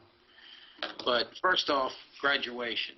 I've heard from the superintendent to Eric King's report tonight to principals and assistant principals, everybody wants traditional graduation or the closest thing possible. I think there's probably assistant principals and principals that'll be as disappointed as parents if it's got to be scaled back in any way. So I just congratulate everybody for working so hard on that. And in general, it's just, we've been dealt a weird hand. And if you go on national news, local news, social media, everybody's pointing fingers. It's the county commissioner's fault. It's the state superintendent's fault. It's the governor's fault. It's the president's fault. I haven't heard from staff handing out meals to their Google Classrooms to you guys whining and making excuses. You almost view this as an opportunity to step up and move forward. And I just can't say enough about that. It's you guys know me. If I think something's wrong, I tend to run my mouth more than I should. But in this case, it is just very impressive from Dr. Lockard all the way down to every person in the system. It's been very few complaints and very little whining. It's just amazing. Like I say, Carroll County, I think it's the best place to live in the world. The whole county, I mean, you see Ed Singer, you see the commissioner, you see the sheriff. Everybody's working together on this. Nobody's particularly happy the hand we're dealt, but they're dealing with it. And I just appreciate that so much out of you guys. Thank you, Ken. Appreciate that feedback. Well said, Jenny. I would just like to say, again, thank you to everyone that's been involved with everything. This is a continuing learning process.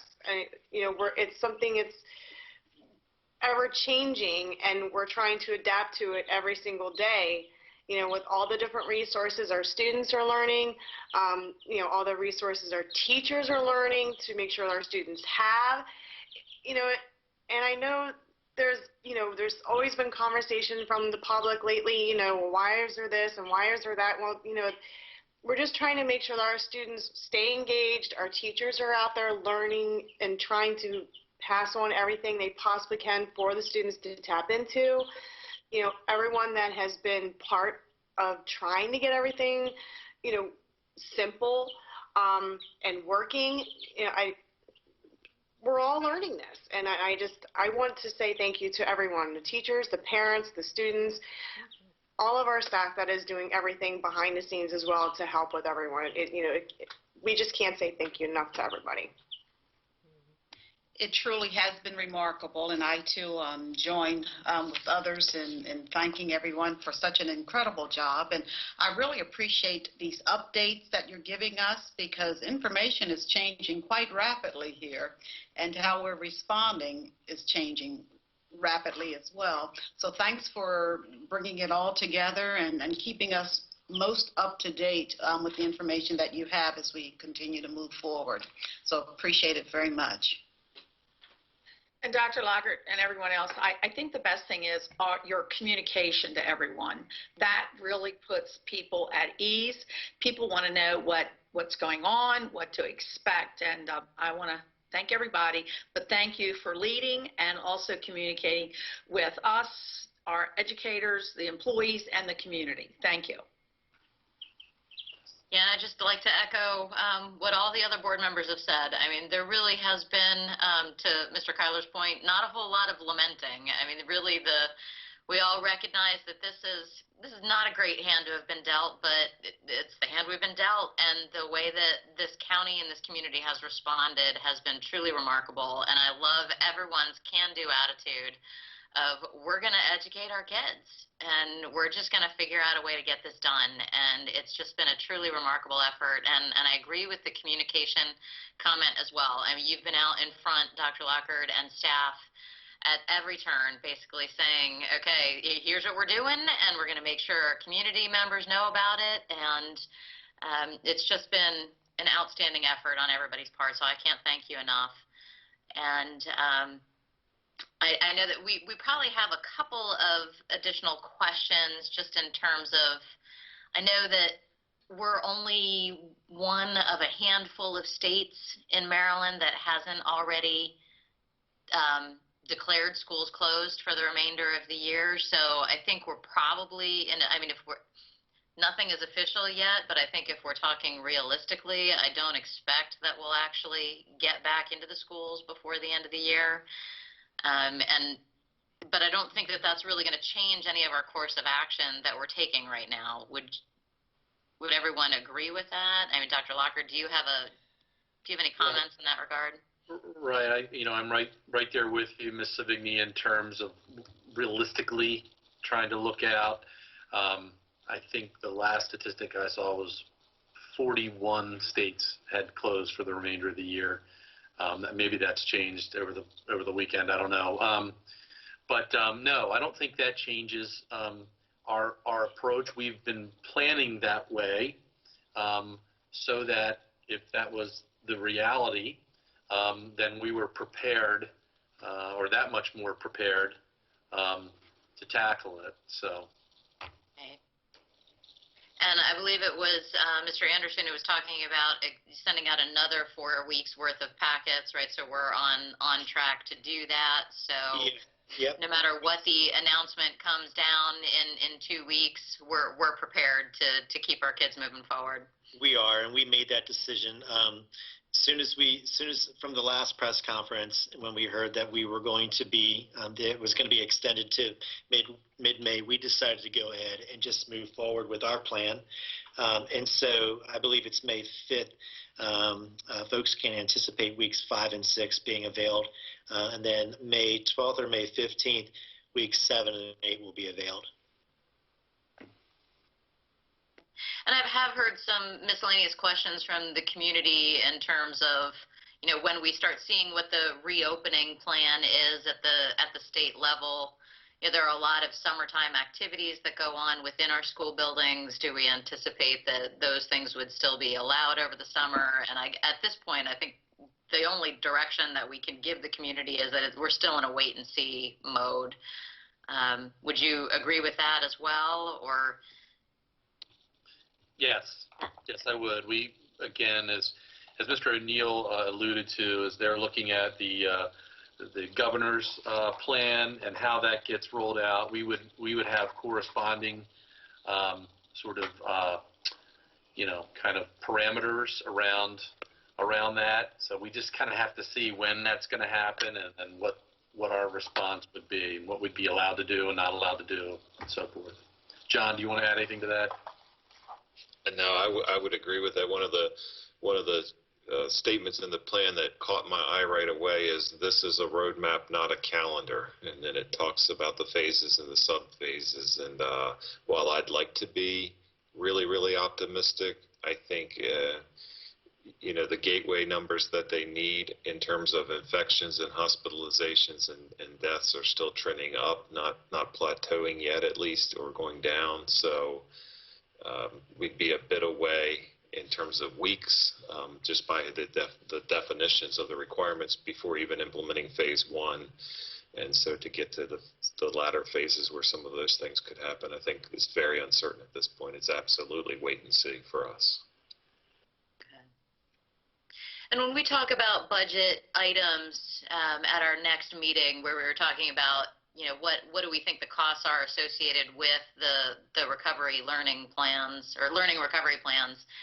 I'm assuming that we're probably going to have to make some sort of assumptions behind that, right? That we're going to assume that, okay, if we are able to come back and do 3 weeks in the summer for some smaller population of or segment of student population that, we'll have some assumptions around that saying, okay, well, if we can get into the school for 3 weeks, this is how much we think it would cost us to do such. Yes, and that's as I was sharing, that's the most difficult piece is number one, planning for something when you don't know when it's going to start. And then the second piece is how many, the human resource aspect of it is how many folks will we need to put this together based on what our building levels are telling us who's going to be invited and then who potentially would attend. Because as you said, it's not mandatory. Okay, I think as long as we lay out what our assumptions are going in, yep. We can still have fairly robust conversations. Absolutely. We're already in the process of putting those numbers down, so we'll have something. Okay, great. And we'll have the ability to, based on those assumptions, develop some budget parameters, because we do at least have the ongoing history of extended school year to draw on. And so once Jason and his team and Cindy's schools chime in, we'll be able to estimate some budgetary figures for that. Board members, any other questions or comments?